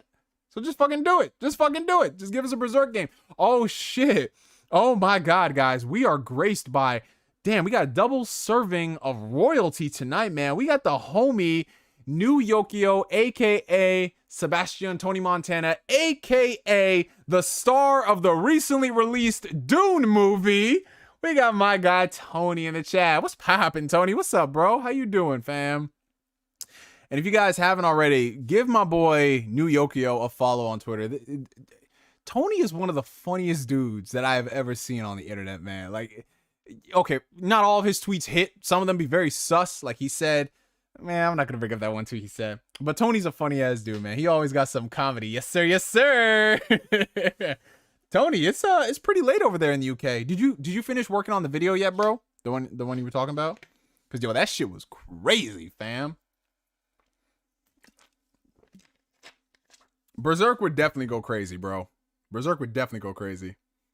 Oh boy, that was a year ago. Now I feel like that was mad recent, Tony. Tony, don't, as Bond would say, and now I gotta do the Bond voice. Don't make me pull up the irrelevant files. If I find out you've been lying, clown. You want to hear the end of it? Oh my god. Yo, I just got a whole folder of Tony screenshots because he be making some funny ass things. He called Jack Move Johnny a BBW. I lost it, bro. I fucking lost it. What else Tony say on this shit?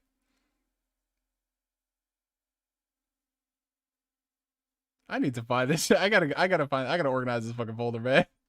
This dude Tony, funny as hell. Oh, it's done? I bet. I gotta peep that shit when it goes live, man. I gotta peep that shit. When you dropping the video, Tony? Let's see. Do you intend to start reading the Dune book soon? Oh, Grimdark. It's funny you mentioned that because I just bought it today. I bought the Dune book today, and I saw there was like a whole bunch of other shit there too. And then when I looked at the foreword and all that stuff, it's like, yeah, check out all these other books from Dune. So they have Dune, Dune Messiah, Children of Dune, God Emperor of Dune, Heretics of Dune, Chapter House Dune. Why does it sound like Black Bond wrote this? The fuck? Oh my god, there's so much other shit in here, bro. The world building is insane. There's a lot of other stuff too. And then there's stuff by, I assume, his son and some other people. Dune House Atreides, House Harkonnen, House Corina, the Butlerian Jihad, the Machine Crusade, the Battle of Corinne. There's a lot of stuff in here, bro. I don't even know if I can get through all this. But at the very least, I'm going to get through this one. And then if you guys want if you can make some other recommendations, just DM me on Twitter. That's the easiest place to reach me. Oh, you said tomorrow, Tony? I bet, bro, bet. I'm going to peep that. I'm going to have that shit with my Sunday breakfast, bruh. Avoid the Brian Herbert and Kevin J. Anderson Dune books. Oh, they ain't that good? Damn. I mean, it be like that sometimes whenever they try to continue someone else's work. It just doesn't hit the same. Never hits the same.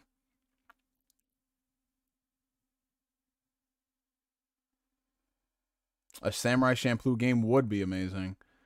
Bro, they just got to stop doing the whole mediocre ass anime games, bro. Just give it to a competent studio. Spend a little bit of money, man. Have you said your thoughts on the Cole Cassidy / McCree thing? Nah, I haven't talked about it here. I mean, I knew he was going to get a name change when the whole Activision Blizzard controversy came out, because I believe, I'm not an Overwatch fan. I don't play Overwatch like that, but I do know that the McCree character, I believe he was named after somebody at Blizzard who ended up being like a sexual abuser, something along those lines. Feel free to correct me down below in the comments.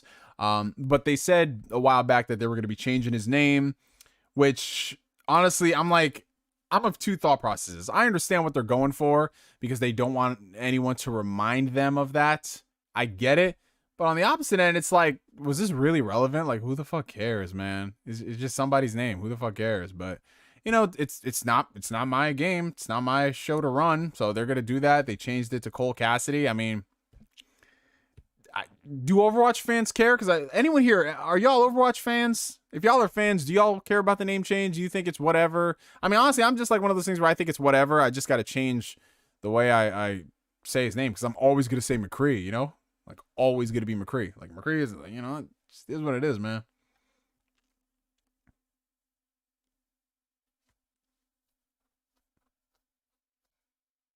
Thank you, Grimdark. Yeah, Jesse McCree was the Blizzard employee who supported the Cosby Suite thing. Yeah. So I totally understand why they changed it. Because if you type in McCree, it's going to come up immediately. It's like, McCree is named after this person. Oh, what did this person do? Whoa! Oh boy, oh buddy, oh boy. That shit's wild. Was that Demon Slayer game any good, by the way? Speaking of anime games, the combat is solid. Because it's made by CyberConnect 2. It's fun. But the story mode, nah, chief. That shit is garbanzo beans. So I would not recommend buying it for $60 unless you only want to play with your friends or playing online. Because honestly, that's all you can do in the game. It doesn't have any type of tournament mode. It doesn't have spectator options. It doesn't have anything, man. It's very bare bones. We're talking like Naruto Clash Ninja 1 days bare bones. What are your thoughts on Cyberpunk 2077? I recently played and beat it, and I loved it. I love the game. It sucks that it had such a shitty launch on consoles. So I just talked about the Cyberpunk the next gen patch delayed, but if y'all want to know my overall thoughts on the game, I mean, I played it for like 6 hours or so, and then I refunded the game because I was like, this shit is not working well. I bought it on PS5, and it was just not running stable at launch, man. So I was like, why the hell am I going to keep this game for $60? Let me return it. But in the 6 hours I did play the game, I mean, like I said, I'm not trying to use the performance as an indication, because yes, it did have a shitty launch across everything. But honestly, like outside of some interesting aspects about the world and the lore, everything else about it felt really half-baked. Like the gunplay didn't feel good. The melee combat felt really, really like, it's like, it sounds like they added this shit in last minute. It did not feel fluid at all. Everything about it just didn't seem ready for prime time, like down to a fundamental level. Like it just, with how long the game was in development, I feel like it should have been more refined. And like I said, I only played it for 6 hours, so I didn't get to like every and all the other stuff, but it just felt very janky. It felt like a game from a generation prior. But I thought it looked cool. I thought the world itself seemed compelling enough for a great narrative. Maybe it did have a great narrative. I'm not sure, because I'm probably never going to finish the game because, like I said, I have no inclination. I have no desire to buy Cyberpunk 2077, because look at it like this. When it comes out again in 2022 with that next-gen patch, there's going to be 50 other games coming out. I mean, what do we have coming out next year? We have Horizon Forbidden West. We have Sifu. Just the whole month of February is packed. And then there's everything else that isn't coming out in February. Like, there's a lot of shit to play. So I don't know, guys. Maybe when it's like dirt cheap and it's playable and they have a new expansion, or if it comes out on Game Pass, I'll see. I didn't read every single one of the Witcher books. I read a few of them. I read like 3.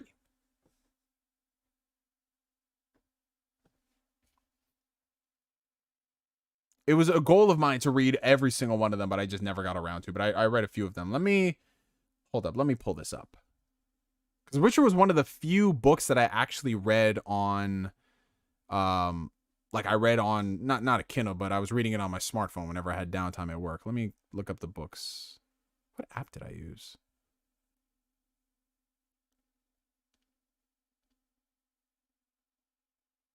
Okay, hold on.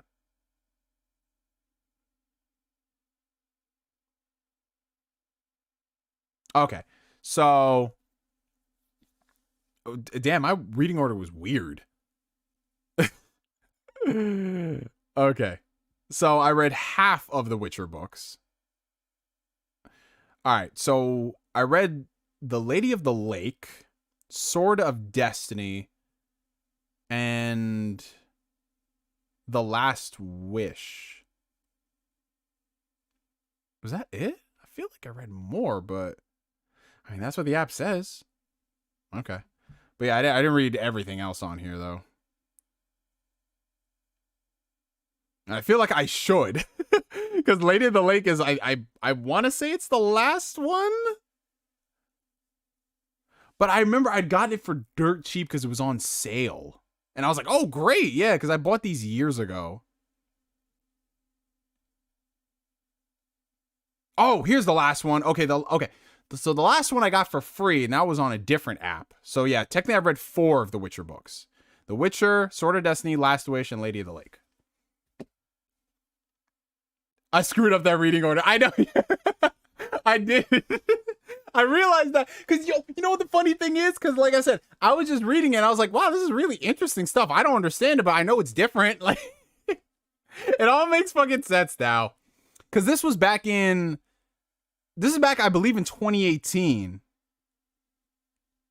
Because 2018 is the last time I think I really ever bought books digitally. Was it? Yeah. You know what? When I see it on Time Hop again, it'll come up. Facebook memories and all that shit. But yeah, I do need to go ahead and read everything. Like, full cover to cover, start to end, and not just be like, that's like watching or reading Harry Potter and the Sorcerer's Stone or Philosopher's Stone for our like UK folk, Chamber of Secrets, Order of the Phoenix, and then Deathly Hallows. It's like, where you missed Dumbledore's death, bro? Like, oh, spoiler alert for an almost 20-year-old book, by the way. Yeah, I wanted to, dude. I was close to getting it on Audible, Faustian. I hope that's how I pronounce your name. I was this close to getting it on Audible, but I think that month I'd used up my credit, and I got, I think, a Star Wars book on there. Okay, I'm gonna pin this. Can I pin this? Yeah, I can pin this. Okay. I'm gonna pin this for later, so I can remember exactly the reading order of this. Last Wish, Sword of Destiny, Blood of Elves, Time of Contempt, Baptism. Look, these sound like fucking attack names, bro. Imagine attack name gonna be like Baptism of Fire. That sounds like a Tales attack. We're talking about The Witcher. Did you see Lupin III Part 6? Yes, I did. I actually caught up to the last 2 episodes, episode 0 and episode 1. And dude, I'm all on board. I can't wait for this week's episode. I'm so excited, man. This is the first time I'm actually keeping up with a Lupin III series, because all the other series that have come out, I've waited for them to finish up, then I watch them. But this one, I'm like, nope. I've watched too much Lupin this year. I'm watching it on release, man. And it's exciting, man. You know, he's hanging out with Sherlock Holmes and stuff. Yes, I'm famous as the lore master of The Witcher here. There we go, Grimdark. Anytime I need anything, Grimdark, DM me on Twitter so I know your name on there, just so I know who to go to. Just DM me on Twitter, bro. Okay, hear me out. A first-person Western shooter for Trigun, no open world, just open areas with transport boats as a linear ride to the next area. You know who I think could make a really good Trigun game, Aaron? Who developed Call of Juarez the Gunslinger? I really enjoyed that game. I think they can make a good Trigun game. Oh no, you good, Maddie. Hey, Maddie's getting the cardio gains. You love to see it, Maddie. You love to see it, bro. That's what's up. Oh, Techland made that? That was Techland? Oh shit, didn't they do Dying Light? Damn. That's what's up. Read Don't Hurt Me by David Goggins. Scarlet Letter, I know it's boring, but stick with it. Any Tom Clancy book from the 80s and 90s in Darktown. See, I have a couple of Tom Clancy books on my list. I've read a few of them, but this was like 10 years ago. So I'd have to reread them to understand them with an adult mindset, you know what I'm saying? But yeah, okay, yeah. I'll add those to the list. Already hyped for Trigun. Yes, sir. Oh yeah, Frederick. Yeah, that's right. Because I recognized your writing style, but I was like, is that him? But okay, it all makes sense now. Yeah, I do remember, man. I do remember. Long time no see. How you been, bro? Hope all is well. Yeah, they did do Dying Light and Dead Island. Yeah. Yo, speaking of Dying Light, bro, I've been playing that shit. Not recently, but I played it last month. That is a very underrated game, dude. Dying Light's very underrated. I just need friends to play it with. That's the sad part. Like, it's fun doing it solo dolo, but it's fun with friends, man. Yeah, Dying Light 2 is in February as well, man. Yeah, Hunt for Red October. Hunt for Red October, yep. Isn't it so funny, though, Grimdark? Tom Clancy, how he went from doing stuff like that to Tom Clancy's X-Defiant. Punk rock meets smash mosh pit, like...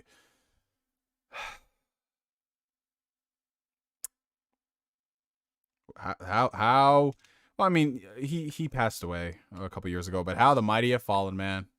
We go from Hunt from Red October to Tom Clancy's, what was that thing they came out with recently?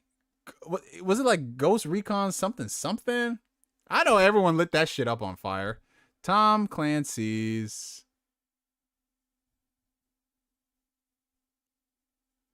there was some game that just,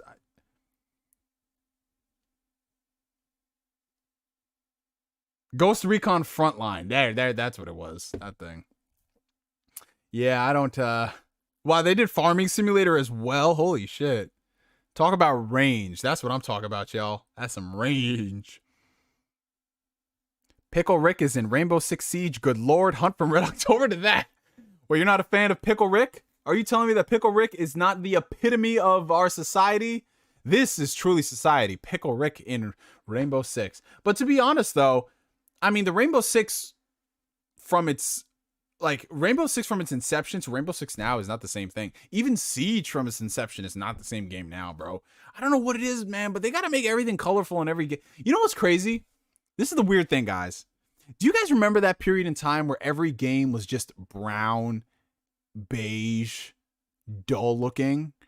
It was that period of time from like 2009 to, I want to say, 2015, 2016, like everything looked dull and dreary. And now everything is just too colorful that it looks dull and monotonous. Like, dude, if you were to put, like I said, that GTA remaster, if you were to put that shit side by side with Fortnite characters and X-Defiant characters, I couldn't tell you the difference, bro. I could not tell you the fucking difference. Unreal Engine 3 games are brown. Yo, dude, that's a fact. Like, no games had identity, man.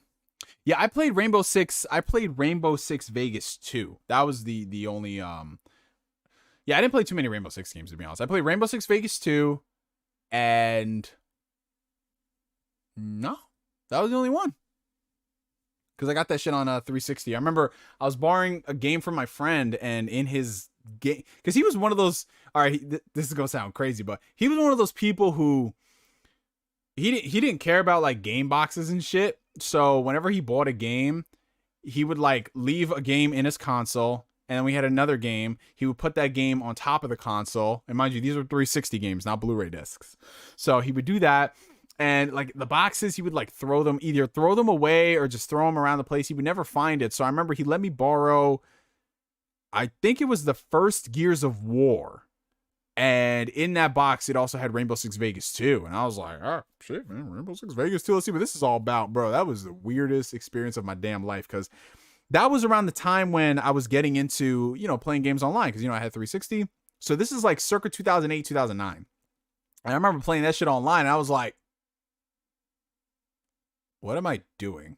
Because everything in that game was so precise. Like, you know, the closest thing I had to multiplayer game experience at that time was like Call of Duty Modern Warfare, Call of Duty World at War, and then I went to Rainbow Six, and I was like, oh, this is not like Call of Duty at all, man. But it was so much fucking fun. Like, once you got the hang of it and everything, bro, shit was great. Shit was fucking great, man.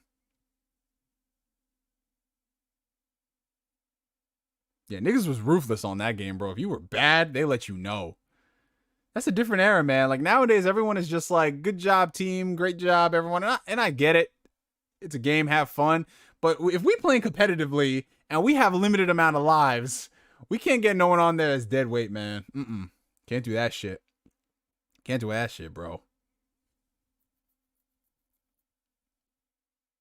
There's nothing more infuriating than colorful games or desaturated games with no distinct identity. Yo, I'm telling you, bro. That's everything nowadays, man. But yo, can we go back to X Defiant for a second?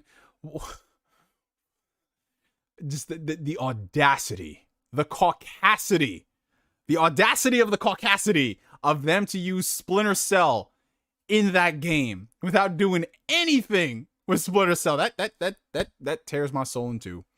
But honestly, and I'm gonna be real, y'all, I know everyone is low-key excited because there was that report that came out talking about Ubisoft is in early development on a Splinter Cell game. But let's be real about life for a second. Would we want a Splinter Cell game made in the style of modern day Ubisoft titles? Would we want an open world Ubisoft game with Splinter Cell attached to it? I don't think I want that shit, bro. I want my Splinter Cell games. If you're going to have a bigger world, make that shit like a hub world or something, man. Do that shit like Hitman, you know, bigger environments. But don't tell me I got to see Sam Fisher climbing a damn radio tower and syncing up. Like, I don't need that, bro. This man said, can we go back to X Defiant? No, let's run away from it. Bro, all I'm saying is, listen, maybe by the time this game comes out, it's a different Ubisoft. It could be that one-off game that's low-key fire, and then the rest of the games are trash. But man, I ain't holding out hope, bro. I'm not holding out hope. Sam Fisher's got to be 60 now. That man gonna be pushing 70 by the time we get that game, bro. It's over.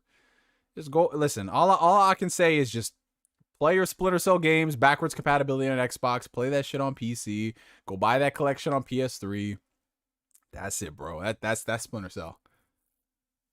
Because, you know, Assassin's Creed is about to do this whole Assassin's Creed Infinity shit. You know, you know what's crazy though? I just need to know, did the Watchdog games make money? Cause we got 3 of them bitches, but I don't really know people that play them like that. Like, I see it, but not really. Like, did those games make money? Like, you have 3 games, so obviously, but man, I remember everyone bought into the hype of Watch Dogs 1, myself included. And then we bought that game. We were just like, oh, this hacking shit is cool. What the fuck are these driving mechanics? And then I skipped 2, but I heard 2 was actually pretty good. And then I got Legion sent to me by Xbox when they gave me the Series X. And I played that shit for a few hours, and I was like, all right, this is an Ubisoft game. It's interesting. And then it turned into an Ubisoft game. Or at least the lights went off my brain. I was like, oh yeah, it's an Ubisoft game. I don't know, bro. Just Ubisoft games, I heard Far Cry 6 is pretty good. And honestly, the last Far Cry game I played was 3. Because I have 4 in the box. Still haven't opened it because I got it for free. It was a buy 2, get 1 free sale. I got 5 gifted to me on Steam last year. Haven't played that. So I feel like if I pick up 6, everyone's saying like 6 is like the best Far Cry. I'll probably enjoy that because that's the best Far Cry. But I'm not going to run out there and be like, yo, I'm a Far Cry fan, man. Like, I don't know. Maybe some people just do like the busy work in games. You know what I'm saying, y'all? Where you go and you have all these objectives on a map. You complete them. Maybe it sets off something in your brain where some people are like, okay, yeah, like this is what I want. Maybe. Oh, speaking of that game, Maddie, thank you for bringing it up. I got Immortal Phoenix Rising for Christmas from Gabe. And I'd probably be interested in playing that because at least the story is quirky, you know? It's quirky. It looks interesting. Someone said it's basically like Breath of the Wild. So I'll probably enjoy that. Dude, Breath of the Wild, a game that's like Breath of the Wild at 60 frames per second is all you have to tell me, man. But I heard like some of the puzzles in that game are annoying. Oh, that's good, Ghost Fixer. I'm happy you're enjoying it, man. Yeah, I've heard good things about it, man. Neo gives me Caleb City vibes. Oh, I'm honored to be in that comparison group. Caleb's dope.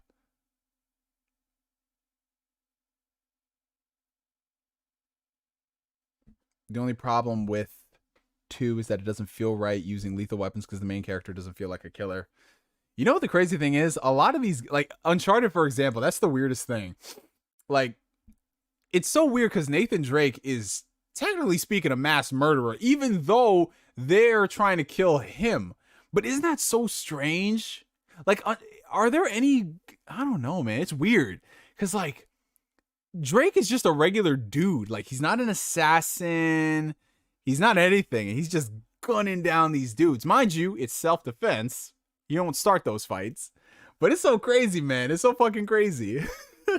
Because, yo, Gears of War, you're killing the Locust. You know, like when you're playing it like Hitman, you're assassinating targets. And even then, those targets might have families.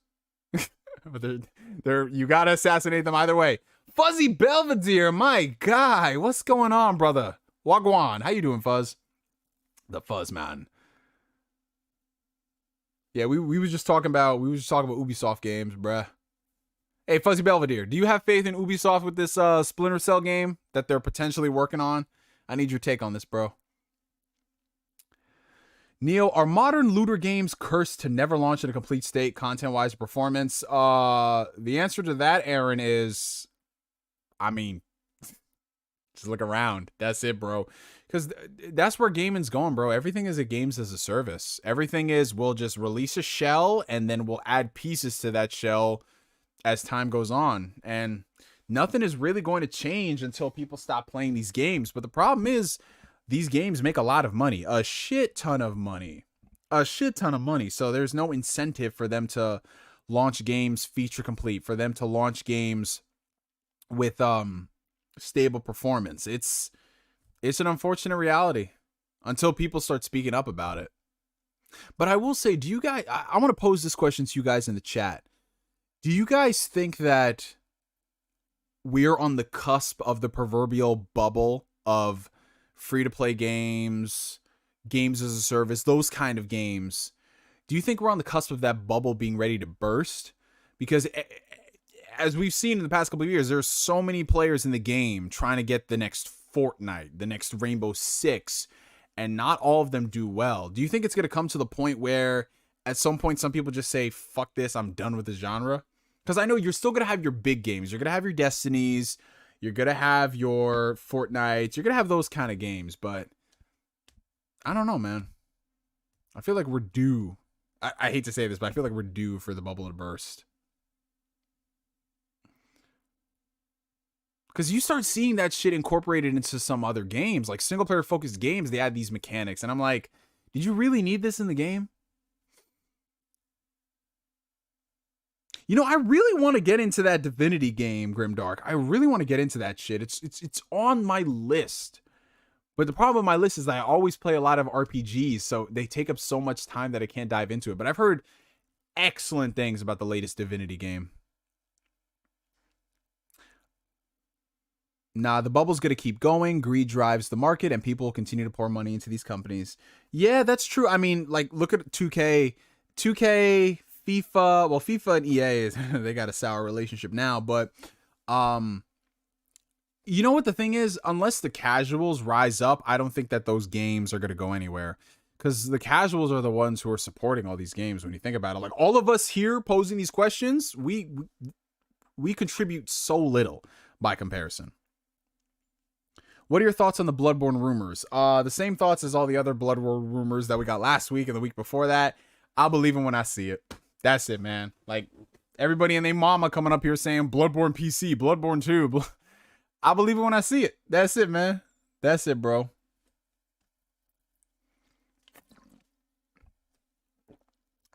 Yeah, those are them old school days of BioWare, Grimdark. I think you're onto something. I think Jedi Fallen Order is the beginning of the end for the free-to-play bubble. Ooh. Fuzzy, you gotta elaborate on that shit, bro. That's interesting. Are you saying that because EA is actually focusing on a single player franchise? Is that what you mean? Like they're focusing back on different revenue streams where they can build an audience rather than short-term monetary game with things like FIFA? Because obviously FIFA, they're dealing with a separate entity, that being the FIFA organization, the FIFA club, and all that shit. It just shows you how little I know about football. I'm sorry, American soccer and then / football. There you go for the for the people out there. But yeah, it is weird. Like, obviously, Jedi Fallen Order sold really well. I don't think EA expected that.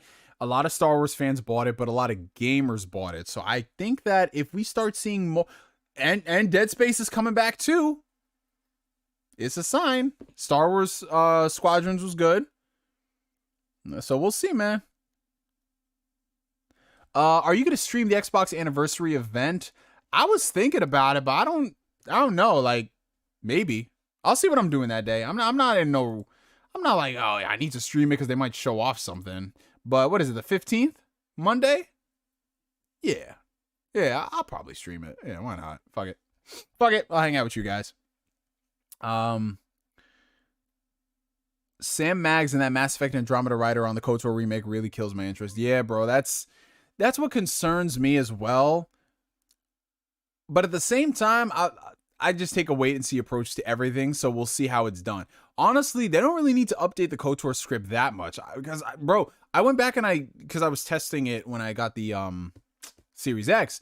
A lot of the dialogue in KOTOR still holds up. Like, some of the voice acting is a little weird at times, but a lot of the dialogue is still good. So if anything, if they can modernize that to an extent and keep the status quo, maybe bring in some other like world building stuff, I'd be cool with that.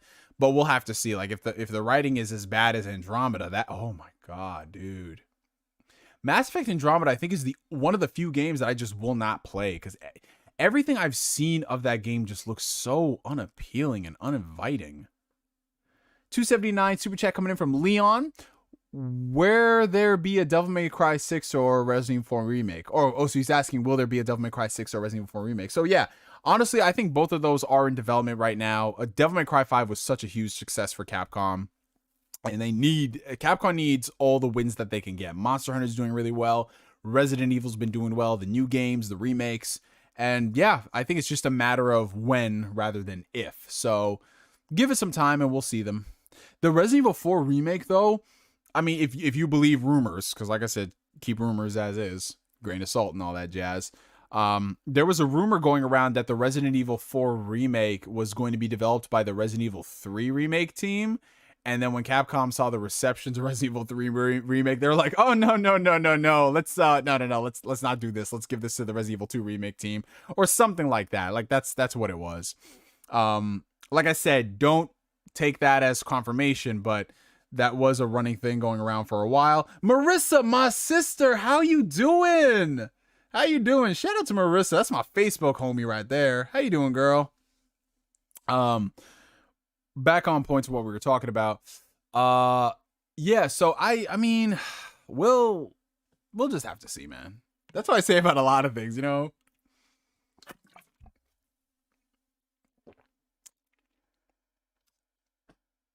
That Resident Evil 4 remake is gonna sell bananas, man. You see how that Resident Evil 4 VR is getting reviewed? People like that shit, bro.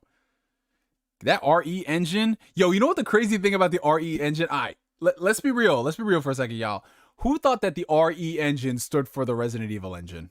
I'm gonna be real. I thought it stood for the Resident Evil engine all these years until someone said, no. It stands for Reach to the Moon, or Reach for the Moon engine. And it makes sense when you look at the moon, the logo, it's a hand on the moon. Reach for the moon. Like, you know, don't just reach for the stars, reach for the moon, unlock your full potential, that type of shit. It makes a lot of fucking sense. And that engine is god tier, bro. Resident Evil, all the Resident Evil games recently have been using it. What's that other one? Devil May Cry has been using it. I believe Monster Hunter Rise uses it. I don't believe World uses that engine. I think World uses the MT framework, I believe.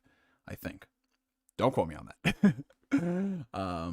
Do you think Xbox is gonna let Dead Rising come back? That's all up to Capcom, honestly. And if Capcom views Dead Rising as viable, then by all means. But I don't know. I don't think so. If they bring it back, it'll have to be in a really big way. It can't just be the same Dead Rising thing. Yeah, bro, I'm telling you, I thought it was. He said I was today years old when Bro, I shit y'all not. Let me look this up right here. RE engine. It's like Reach to the Moon or Reach for the Moon engine. Reach for the Moon engine. And it's a hand reaching for the moon. But the reason why we all associated with is because it was used for Resident Evil 7. And it was used on Monster Hunter Rise, Devil May Cry 5. What else was it used on? This is a very versatile engine, man. So it's been used on all the Resident Evil games as of late. Devil May Cry 5, Capcom Arcade Stadium, Ghosts and Goblins Resurrection, Monster Hunter Rise, Resident Evil. I already established all that stuff. It's going to be used for that Pragmata game. Yeah. It's very good, bro. The fact that they can get 60 frames, good resolutions, and all that stuff. Dude. And it scales well on the Switch. That's crazy. That's fucking insane.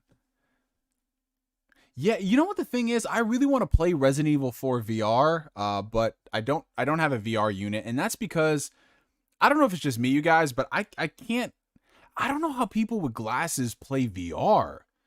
Like, to me, I can't do that. Like, every time I put a VR unit over my head, it feels like it's constricting my glasses. So I just, and it's not even about playing in VR. Like, I don't get motion sickness or anything like that, but it's just uncomfortable. And if I had like contacts or if I got LASIK or something, then maybe I could enjoy it. But I can't do this shit, bro. I can't. But I mean, it looks cool, bro. It looks cool. $5 super chat coming in from the homie Purified Storm, aka Grant. Last of Us 2, Uncharted 4, Ghost of Tsushima. Going to PC? Also, Halo Infinite campaign gameplay on November 15th. Will it happen? 1 month and 2 weeks until Halo Infinite. So yeah, it, like many things before, it's a matter of when rather than if. Because Sony, as we saw recently with the God of War PC announcement, PC's been good to them, man. Like Horizon launched kind of bumpy, but it still made good money. They got a huge return on investment on that. Days Gone launched really good on PC. It was in the top seller, so I would have to assume that made money. And God of War is going to be fucking huge because God of War is the biggest game out of those titles. So it's going to be great for them, man. This is just another flow of revenue.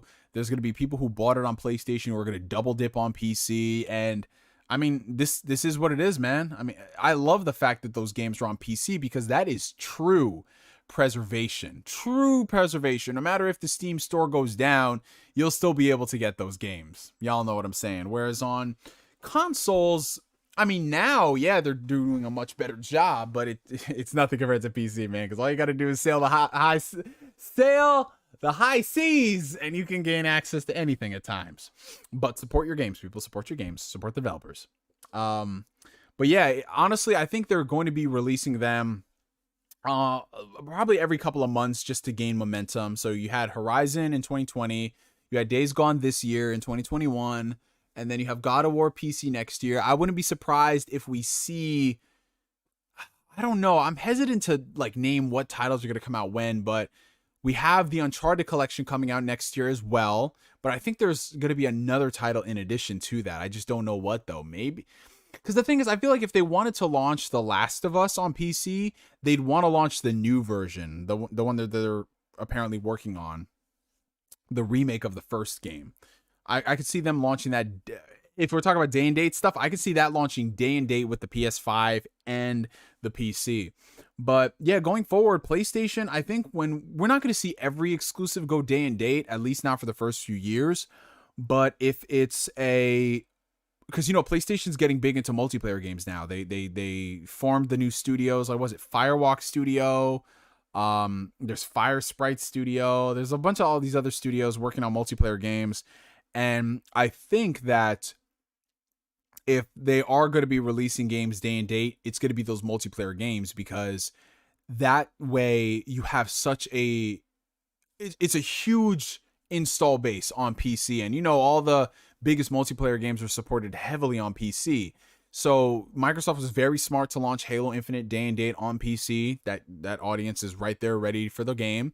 And Sony is probably going to do the same thing with their multiplayer titles, especially if they're brand new IPs. Because with brand new IPs, it's hard enough trying to sell that to a group of gamers. And if it's something that's not really well supported, like let's say, for example, there are examples of games that don't take off on consoles, but they take off on PCs, or games that take off on PCs and when they bring them to consoles, they don't do nothing. So I could see them launching those multiplayer games day and date and then saving, like, I don't know, Spider-Man 2 console exclusive for a couple of years. Neo had to squeeze that disclaimer in there. Hey, you know what it is, man. You know what it is.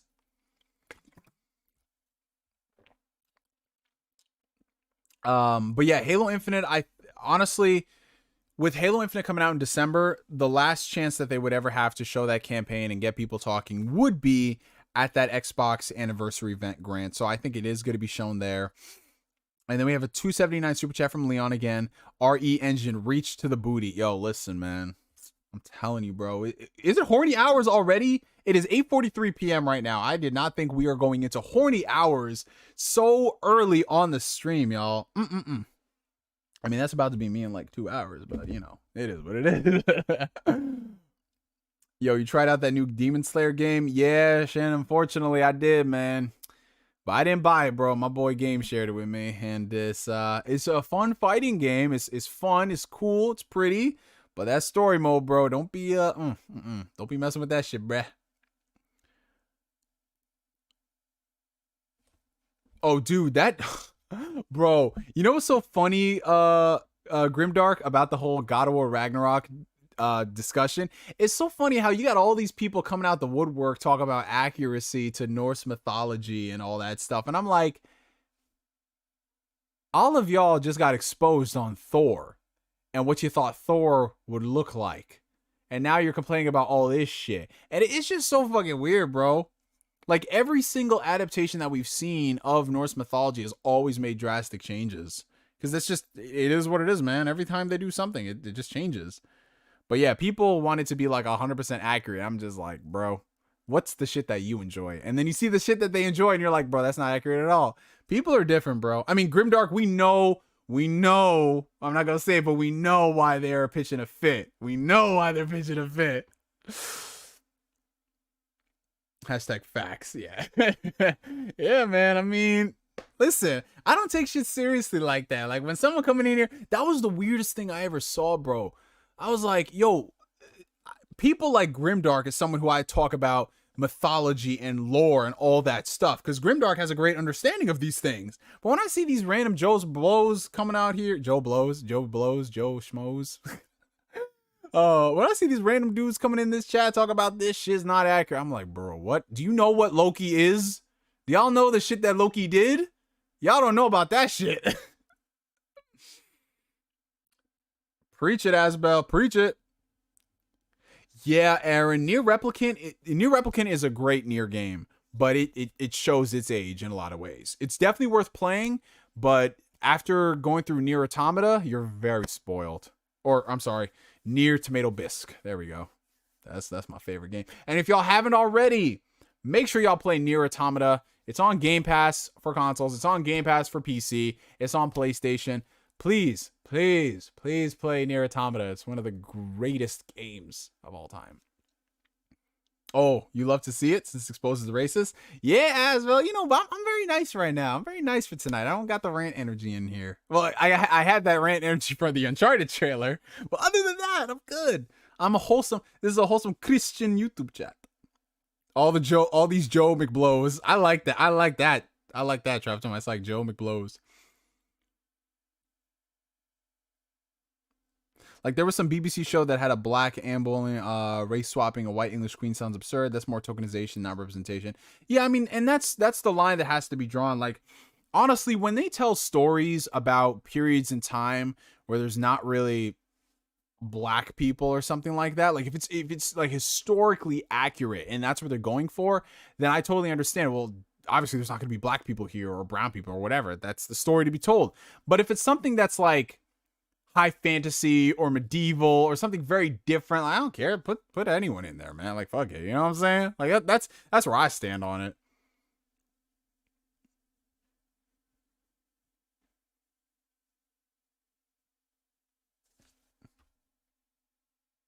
Yeah, so we'll go for another 13 minutes, you guys, and then we will wrap it up for the night. How do you spell the name of the game you mentioned? I'll type it down below in the chat for those who are interested if you have not experienced this greatness. There we go. Yeah, it's weird when people do like... Okay, I'll say this much. Has way better gameplay. Oh. I think the stream... OBS disconnected for a slight second, so sorry if it caused any hiccups, you guys. I think it's good. Refresh. I'm still here. Refresh, guys. Refresh the stream, guys. All right, we good. Yeah, so for those who are refreshed the stream, OBS disconnected for literally, I shit y'all not, for half a second, and that's what happened. So what was the last thing you guys heard? Because the last thing I was talking about was near replicant.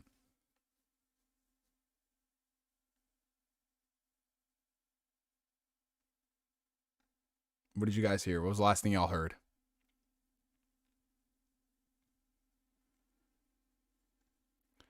All right, so let's answer a few more questions. We hear you, but we didn't hear you for a bit. Okay, so let me tell you. I don't remember, so the last thing I remember talking about was I was just replying to Asbel about, he said Nier Replicant has a better story and characters, and Automata had better gameplay. Yeah, the gameplay in Automata is much better than Nier Replicant. But at the same time, though, I love the story in Automata more. But maybe that's because I've had the opportunity to play through Automata multiple times, and it's been able to sit in my mind for more years than Nier Replicant has. So that might be why. So yeah, we'll answer a few more questions, you guys, and then we'll wrap it up for tonight.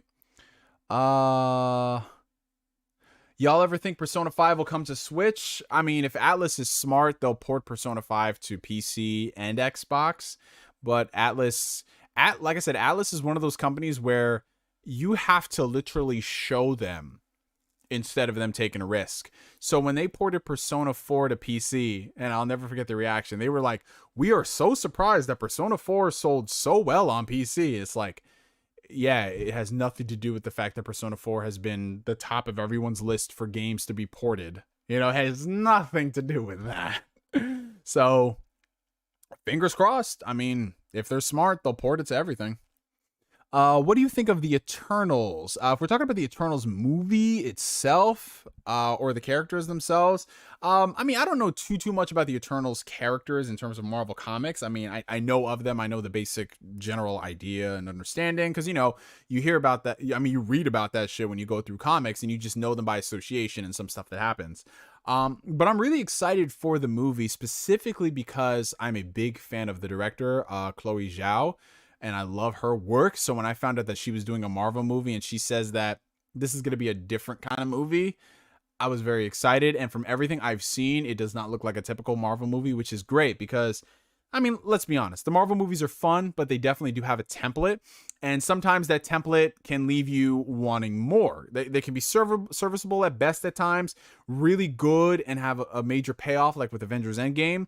But sometimes you want them to work outside the box, which is what we saw with Shang-Chi. They did something a little bit different. I mean, it still kept to the formula to an extent. I mean, it had to have a CGI fight at the end. It had to have the MCU jokes.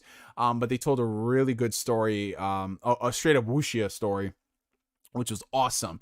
And Eternals looks like it's something different, and I'm very, very fucking excited. It's one of the longest MCU movies, and there's just a lot. Like, they say it's very dense, which is great, man, because most of the stories that we see in superhero movies, it's just like, all right, you do this, you do that, whatever. But they say it's very dense, and there's a lot of stuff to take in, which I'm very excited. I'm very fucking excited, guys. It comes out, when does it come out? November 5th, so November 4th is when I'll be seeing in theaters on that Thursday. So yeah, I'll let y'all know about, I'll let you know about the Eternals. I did hear about some of the leaks, which I'm not going to talk about on the podcast because some people are excited. But some of them leaks is wild, bruh. Oh my god. And I mean, that might be somewhat of a spoiler if I said wild leaks. Let's see. Okay, so let's go down the list. So we talked about that. What are your thoughts on Netflix walking out on Dave Chappelle? Where was the same energy for Cuties when that horrendous shit aired? Yeah, I mean, here's the thing. I support Dave Chappelle's right to speak on whatever he wants to, and I also support a person's right to protest something they don't like. It is what it is at the end of the day. But I do think the double standard is very weird because there's been a lot of heinous shit on Netflix that no one's ever protested, and it goes back to what Dave Chappelle said. People are very selective with their outrage of things. Extremely selective. And that was the whole point of this last special. It wasn't meant to be the funniest special in the world. It was literally meant to... It was a case study on society nowadays and how people act in situations like this. So, I mean, I'm not going to say that people are wrong for protesting, but it is kind of weird how I'm pretty sure a lot of them didn't watch the special. Because if you watch the special, you'll understand what Dave Chappelle is talking about. But the thing nowadays is that people don't want to hear dissenting opinions. They don't want to hear anything that goes against their own myopic worldview, as terrible as that sounds. Like, yes, there's some things that you don't need to hear somebody's side about. Like, if somebody is a legitimate racist, like, you don't need to have a fucking conversation with that person to understand where they're coming from. Like, yeah. But if it's something that's like, you need full context and understanding of, that's a little different. And that's how we get involved in these situations where it becomes less about what's being said and more about somebody's opinion of that situation. And you see that happen all the time. Like that's all it takes. All it takes is one influential person to say one thing, and then it just goes from there. It goes from there, and people start speaking on it like this and like that. And like I said, it happens everywhere. It happens on the left and it happens on the right because this all comes down to politics at the end of the day. But it's just very funny how in this situation, literally everything he said is right there. You can understand it and see what he's going for. But folks, they choose not to. They choose not to. Are you copping Elden Ring day one?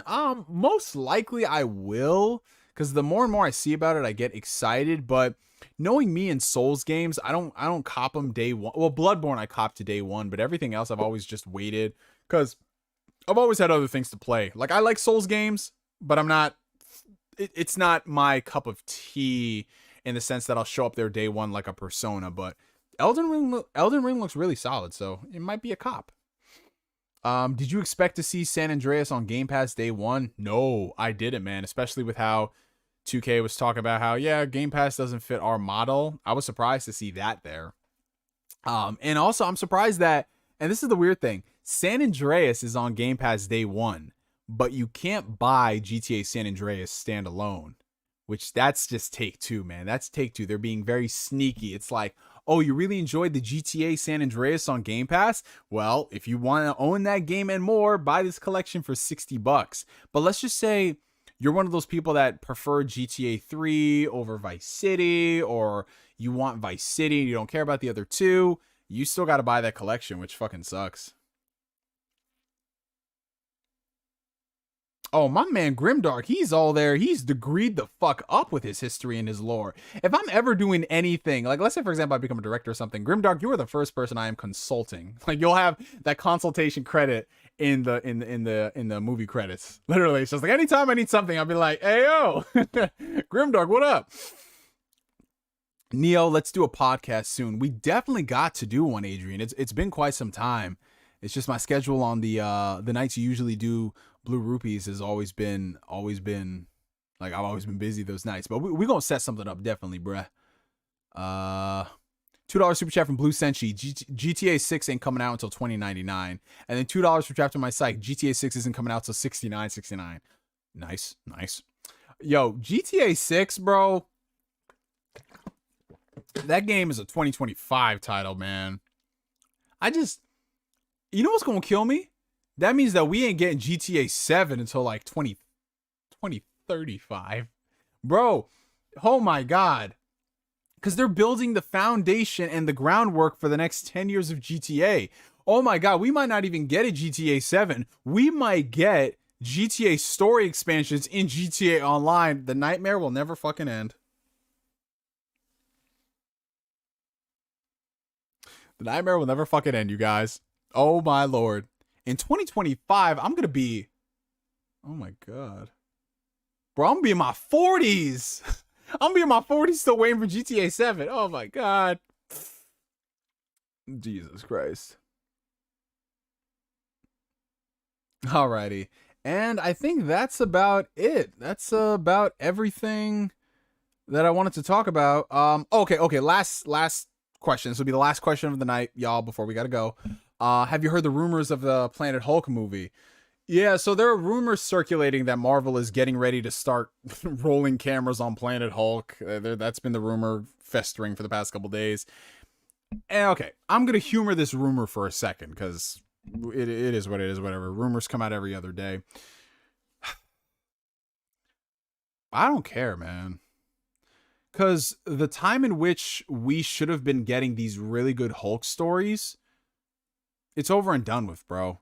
Like, the Hulk has been in the MCU for 10... Well, if you count the Edward Norton movie, that's 2008. But this incarnation since 2012. He's been in the MCU for 10 years, and they haven't done a damn thing with him. He peaked in the first Avengers movie. And then after that, it's just been... What? Scenes with Banner... And then we had Smart Hulk, and then he had a little bit of shine in Thor Ragnarok, but that was still a Thor movie. I just feel like they wasted all the opportunities that they could have ever told a really compelling Hulk story. Because now what are they going to do? They're gonna have to backtrack on all that stuff. And they used Sakaar, and they used a lot of the stuff, popular Hulk lore in that movie just as a setup for Ragnarok. So what are you going to do now? You're going to have to do something completely out of the realm. Oh, you DM me, Grimdark? Awesome, bro. I'll check it later tonight. So for me, it's like, what kind of story are you going to be telling with Hulk now? Like, Hulk, he's just fucking there. Hulk is just there to Hulk, like, literally, Hulk out, green, like that scene in Endgame. That's it, man. Like, there's nothing compelling about the Hulk character that they could do that would make me excited. I mean, maybe they might do something interesting. Because Hulk has some really cool stories in the comics. And one thing this movie hasn't really sold you on is the Hulk and Banner and their dynamic. It's only ever, oh, the Hulk doesn't want to come out. Ha ha, he he. Or, I put the brains and the bronze together. Like, the Hulk is never a character. Whereas the Hulk in the comics is a character.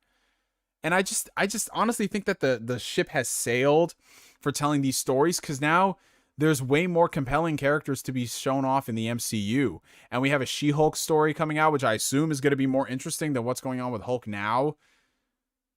It's just sad, man. Hulk was done so dirty in the MCU. And he was only relegated, like I said, for those hype moments or those moments where we can deconstruct the character, like in Endgame. Oh, I think it's gratuitous that Hulk is just like smashing and roaring and all that shit. It's like, bro, you don't get to poke fun at the Hulk character unless you show us the best of the Hulk character. You haven't shown us that. So to me, to this day, it's going to be the biggest L in the MCU, something that we haven't really explored at all. And yeah, I don't know, man. I mean, I'll give it a chance if this rumor is legit and it comes out, because I assume they might be seeding stuff in the Disney Plus She-Hulk show. But I ain't holding my breath, you know what I'm saying? But yeah, I think that just about wraps it up. Oh, and then the homie Rick Payne just joined the chat. Oh, no, not again, Rick Payne. Because one of the last streams we did, Rick Payne joined the chat, and then we were wrapping up, man. Holy shit. But yeah, I want to thank every single one of y'all for coming out to the stream. I know we had some technical difficulties in the beginning. We were reenacting that episode of Breaking Bad where I was just running around trying to kill this fly. But shout out to everybody who pulled up to the stream. Shout out to the super chats. Shout out to the mods, and shout out to all. We had a lot of new people in the chat today. We had a lot of returning folk like Grimdark over here. I was getting ready to call you Frederick again, bro. But yeah, yo, everybody out there, enjoy y'all's evenings, y'all mornings, y'all afternoons. But before y'all can do that, we have got to go ahead And this man Flame sent in a last minute $2 super chat. Thank you so much, Flame. We really going for those Iron Lord podcast links, huh? Yo, I guess we are, man. I guess we fucking are. But shout out to everyone. Shout out to all the people who pulled up New Yokio. Shout out to Fuzzy Belvedere. Shout out to PS3 360. But before we go, y'all, we've got to do our hydration check. Y'all know this. Y'all know this is part of the stream. We do this shit all the time because it's our way to stay hydrated. And if you stay hydrated, you stay healthy. And if you stay healthy, you can come through for these ass Neo streams, man. That's what it's all about. But y'all grab your water, grab y'all beverage of choice. Why am I not a mod? I'm gonna fix that right now, Tony. I'm gonna fix that right now. Hold up, wait a minute, Tony. Wait a minute. Let me see. What should I do for Tony? Put him in timeout. Should I hide this user? Nah, Tony's a cool dude. He's a cool dude. He's cool. I couldn't say that shit with a straight face. I say he's a cool dude. Yes, there we go. This man, that just made his. That was a slip of the tongue, Tony. That was a slip of the tongue. When are you going to be a Weapon Wheel member? That's what I'm saying. Tony has put in his dues. Tony is out here. He's a talent coordinator. He giving people the laughs. He got to be a permanent member of Weapon Wheel. BG got to... listen, all I'm saying is I don't want to start beef. I don't know how Blandrew's a permanent member before Tony. But anyways, so we about to do this hydration check, y'all. Y'all go ahead, get your water. We going to chug this shit once and for all. 3, 2, 1. Hydrating this bitch.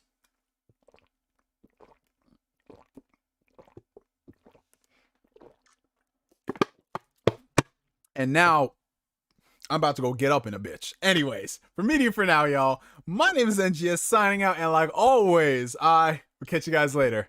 Peace out, y'all. Have a good one.